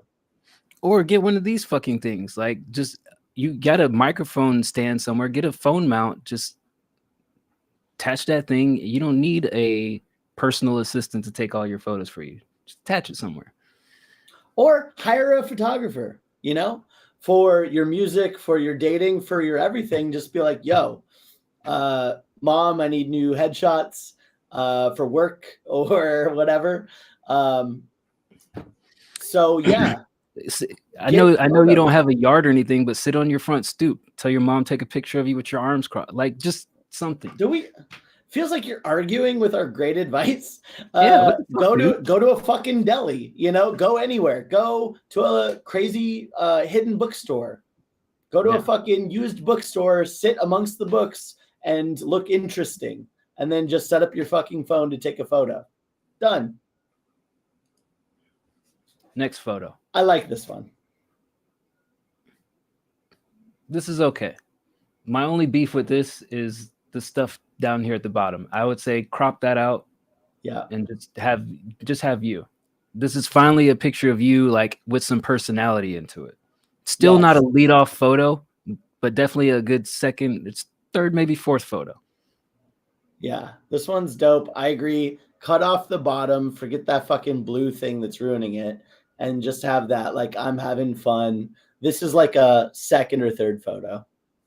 Absolutely. No real complaints here other than the cropping. All right. Let's see what's that. Okay. Next, now we've got the meat and bread and butter of the profile. About me. What app is this? Is this Tinder? I don't fucking know. I don't have any apps. All right. Okay. So that is the about me. He does have it as his bio. Great. I told you. Okay. I told you. I'm like, there's no way that's what it's showing first. If he told me it's in order. Yeah, the about me needs to be more engaged. You got 448 more characters you could have typed, and all you put is, I want to take pointless side quests. I want to bang. Yeah, we know. What else? What else is about you? Why would I return the favor? Yeah, I'm not saying that you need to use up all of the characters here, but you got to, like I said, that one statement that you had, what was it? Let me find it real quick. Looking for someone to take on pointless side quests. That's cool, but it needs to be a little bit more engaging. Like, there's got to be something that, like, catches somebody's eye. You can't just leave it at that. I actually don't. And the prompts. Mind. Yeah, I don't mind the two truths and a lie. I think that's interesting enough. I don't like this one. Which one? Two truths and a lie? No, the first item on his bucket list is do every international Disney and Universal theme park. Yeah. I don't like that either. But here's why. I'm definitely a theme park guy, but in my experience, you got to find a theme park girl. You can't just like throw it out there, because most of them are going to be like, I don't do roller coasters, or gross. Why would I want to go to a theme park with you? So you got to find a girl that's interested in it rather than just say, hey, I'm a theme park guy. Nobody wants a theme park guy. Here's another way to say something similar, maybe lie a bit, maybe be an international man of mystery. Like, I want to go to every country in the world. Open up conversation around travel. Then you could say, I went to Florida, been to these theme parks. Do you like theme parks? That was going to be my other counter to that, is say, here are the countries that I've been to, looking to go to a new one each year. Like, spin it off into, take what you've done and spin it off to what you would like to do next. Like, I've been to these countries. I'm going to these countries next. Lie a little bit. Yeah. First item on my bucket list is go to every country in the world. And then the details don't really matter. Like, do you need to go to Afghanistan? Probably not. Probably not. Yeah. Maybe Iraq. Iraq. You know that? It just opens the conversation. And it's like so out there that it's like, every? Really? Well, which ones have you been to? Yeah. Well, I've been to America, mate. I met up with mailbox spiders. I'm willing to bet the questions on the two truths and the lie is definitely around the cult. But I would say maybe one of those could be swapped out. I think they're all interesting enough. Like, pinball is kind of the least interesting of the two. Yeah, that's what I say. That one could be swapped out. I think the other two are solid as like curiosities, but pinball, that feels like somebody my age would be interested into it, not somebody who's like 20 years old. I don't know how many 20, 21-year-olds play pinball. Word. Is that a thing in the UK? Is that like, I know the 80s are like awesome there, but you know, how far behind are y'all? they just got pinball. Just got it in the arcade, the local arcade. We talked about the interests. I definitely think you could do yourself a service by, you know, asking the people in the chat here or doing some quick searching on interesting prompts, conversation starters, and add more variety here, because you just got two things here. If I'm like scoping you out and I just see two things, that's a quick like, okay, that's all there is to see, and moving on about my day.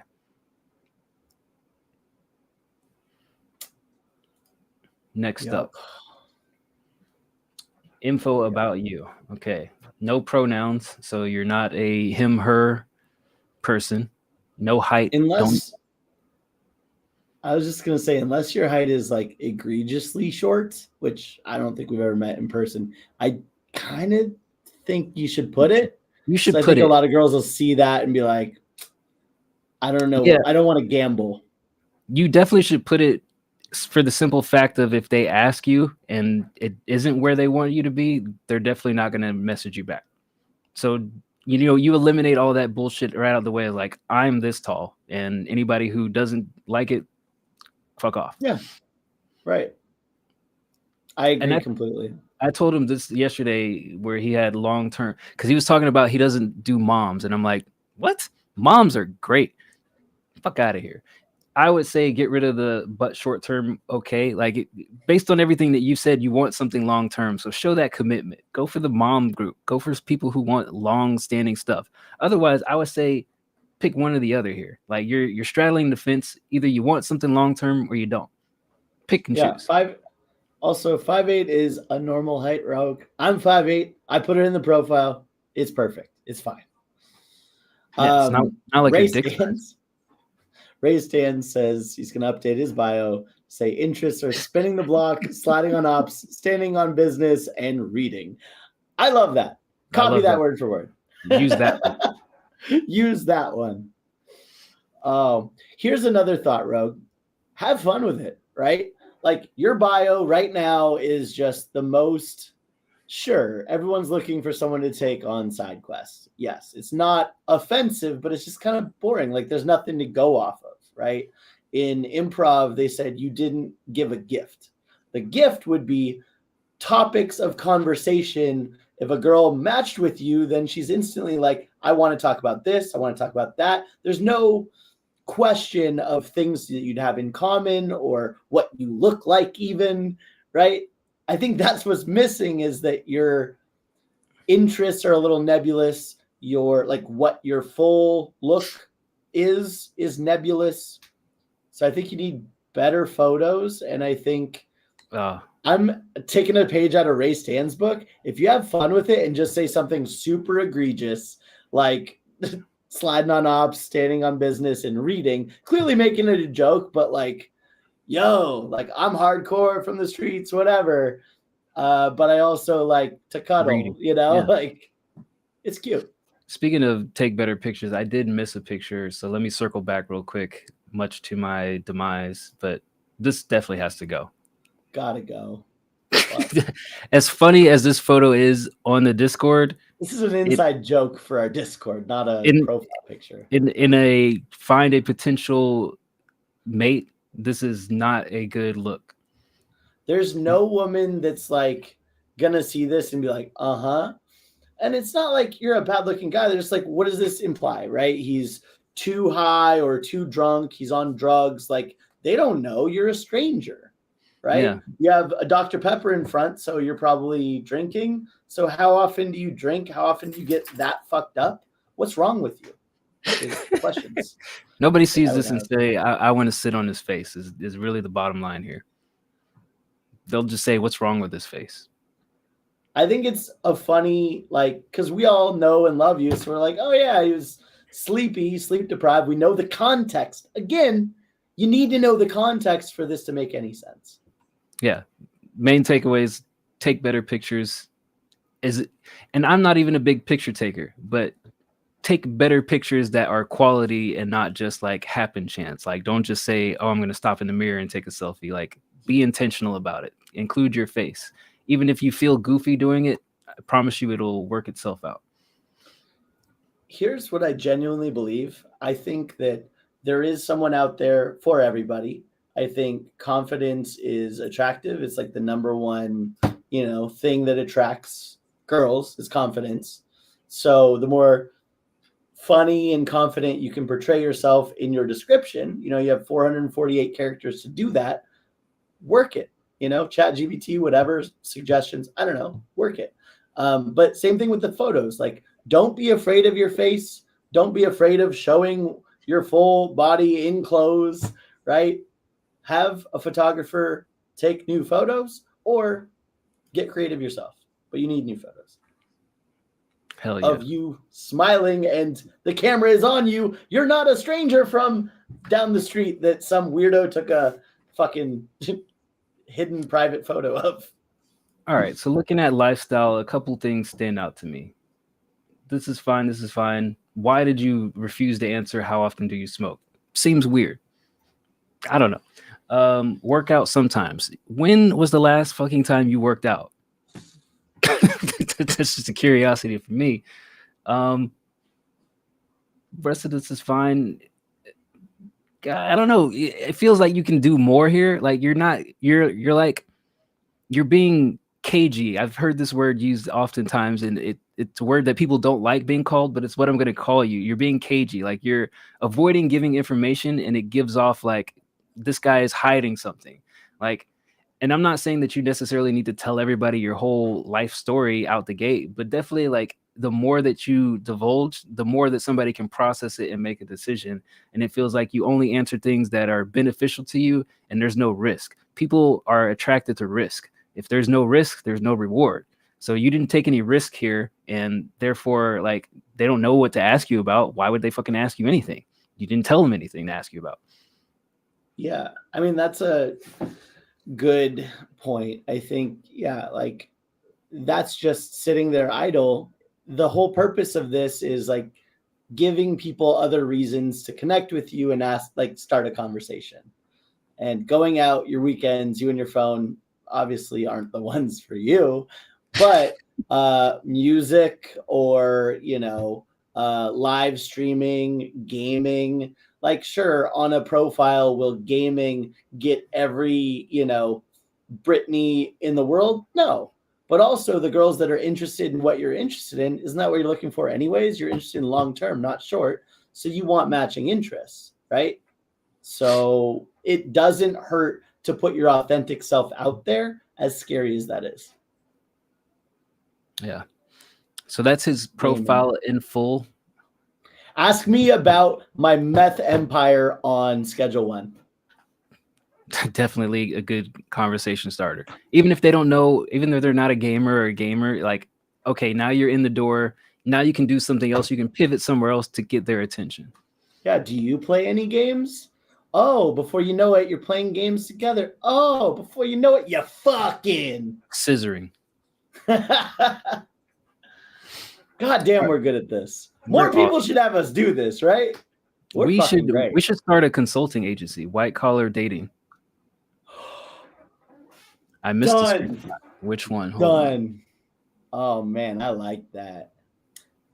Trust us with your love life. We will not steer you wrong. Let me see. Which one is this? 24. Oh, wait. Okay. Hold on. There's one more. Uno más. Oh, Ray Stan's gonna tune his in, and this man, I'm very curious because it sounds like it is fairly successful, potentially. And that spinning the block thing, I really hope that's on there because it should be.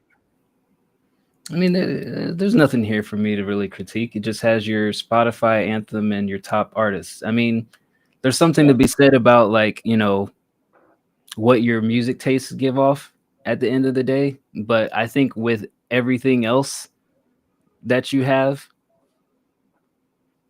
you could probably make up for people's dislike of your music. What up, Dez? What's up, big sexy Dez? We are going are through and rating one of our members' Tinder bios. So Yeah. that's what we're rating right now. Yeah, we're going through Rogue Jepson's dating profile and telling him all the things that need to be leveled up in order to attract the right kitten. That's right. Her. The So that was love of his life. maybe. We're just here to try and find love for everyone, starting a new service called White Collar Dating, and we will go through your Tinder profiles. Send us the screenshots that you're comfortable with. We'll tell you what we think and whether you're going to find the one or not. Yeah. So that was Rogue Jepson in full. I'm going to circle back to this one. What do we think overall of Rogue's profile? I have a number in mind. I don't know if you have a number in mind, Bird. If you've I thought don't. about You go first. All right. So based on everything that we see, I'm at like 4.5. I feel like the lack of quality photos and the lack of interesting facts and quips is lowering you in the potential penis market. So 4.5. 4.5. All right. Yeah, I'm at a 5. And I basically said it throughout each photo, but the mystery man aspect of the photos, like you're hiding your face, you're in multiple group shots where you're not even the main character of the photo, right? You know, like what the fuck? So I think, going forward as you take new photos, that's something to think about is you definitely want to be kind of the one in the photo. I also think it's important to have like a group photo. So maybe you can keep some of those, just retool them a little bit, or take some fucking green screen and just put in a bunch of the Friends characters around you or something. I don't know. Photoshop yourself on the set of famous TV shows, like where it's obvious that you're the person that doesn't belong there. Great idea. So it's a 5 for me. Go ahead. Level up on that idea. Make it TV shows with all black casts. I did. Okay. I'll admit, if I must, when I was on the apps, I tried for a brief window. That picture of like P. Diddy and Biggie, like the night before Biggie was shot? Yeah. And it's kind of like, yeah. I green screened myself into that photo and was like, it didn't work. I don't think I got many matches then, but they just don't know a good thing when they see Rogue, green screen yourself in the back of the BMW that Suge Knight was driving when Tupac got shot. Evidence. Yeah. Yeah.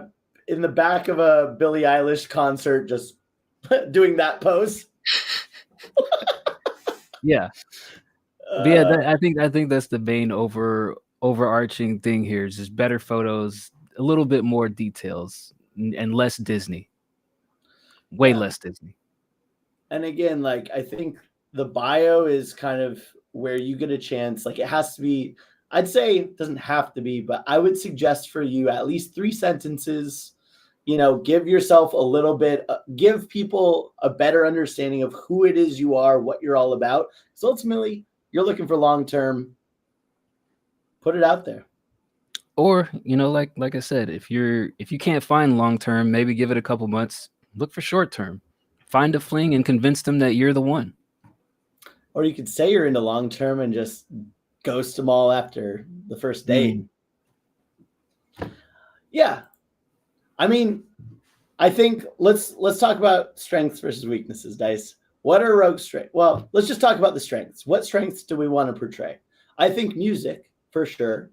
Don't have to necessarily shout out the WCR community, but you've got a pretty fun online presence. You got, streams that you do. You can mention, that you used to or currently do.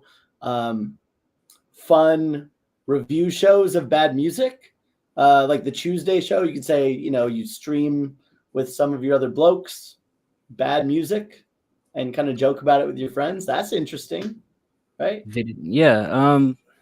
Like, what's interesting about you? Put that on the profile. I want to say humor, but I want you to be careful that it's just not a bunch of cat memes. Like, I do think you have a level of humor aided by your American pals here that is a level up over your British counterparts. So I think you can kind of tap into the humor things and just kind of like show a little bit more personality. So I think you have personality that you can show that you're probably just reserved about that would probably attract some attention. Level up that idea. Imagine a photo of Joe, of Rogue, selfie, right? But you have a bunch of like internet cats and like Jiffy, like fucking kind of internet-esque photos added into it. I think that would be pretty funny, and it would attract the right girl for him, where it's like kind of an internet meme lord. Yeah. Rogue, here, I get what you're going with that last statement. Here's my counter to that. Don't use pictures that somebody else takes if you ask them to take it. It has to be a spur of the moment thing, and it has to be a good shot. I think you'll do better with like selfie and self-managed photos than like relying on random people that you interact with, such as your friends, family, to set you up for success when it comes to finding a potential suitor. Yeah. And as awkward as it feels, I think you could easily do that. Go to a fucking bookstore, set up your iPhone, tell your Apple Watch, like, take a photo, and then like look somewhere else, set the timer, make it look candid. If that's too weird, then sure, get your sister or somebody to, again, take a candid photo of you, but it has to look candid and authentic. Yeah, like, because the moment that you're like, yo, take this photo of me, you're going to like overthink it. You're going to pose. You're going to do this shit again. Like, it's got to be like in the moment. Like, either they got to take a picture of you and not tell you, but they have to have your... My worry when you mention people like Bread is they're going to be like, oh, let me take this shit photo of him that I think is funny, and not let me take this photo of him that's going to get him some coochie. Word. So that's my only caution. Get you some coochie. All right, that has been our assessment of Rogue Jepsen and his dating profile. Shout out Rogue, thank you for being brave enough to share that with us. Yeah. Give me flowers. Yeah, give you some flowers. Yummy, yummy, yum. And that has also been our review show. We had some dope music. Shout out to Jess Bubbles. Shout out to American Josh. Shout out to DV with the 100-footer out there giving some also opinions on stuff. Ray Stans. Did DV send a music video? He didn't. I was looking around for it. Unless he put it. Hold on. Let me look in the free feedback here real quick. Yeah, DV asked if we'd accept Dropbox, and I forgot about it until just this moment. Yeah, I saw he said that, but I didn't see him actually post it.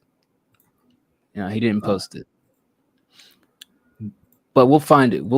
I'll hit him up. We'll make sure we get that played on Sunday show. So we'll be back Sunday, and if you didn't get your track played today because you're not a subscriber, we will play it on Sunday show where we do our free queue. So join the Discord, discord.gg/whitecollarrhymes. There's a feedback channel section, and in that feedback channel section, we will have two channels, one that says free feedback queue, another that says subscriber feedback queue. Everybody can drop in the free feedback queue. So even if you're a subscriber, if you want us to listen to it on Sunday, put it in the free queue. We'll do it. Or if you want a tip, you can do that too. Fuck it. Choice is yours. Also, a week from a couple days, D Bird, Little Caesar's anthem. Yeah. I guess I made a song. Music video. I'm dressed as a pizza with math going over my face. It's great. Or am I? No spoilers. No spoilers. May 1st. May 1st, Little Caesar anthem drops. Then May the 4th, we begin the Square Up League.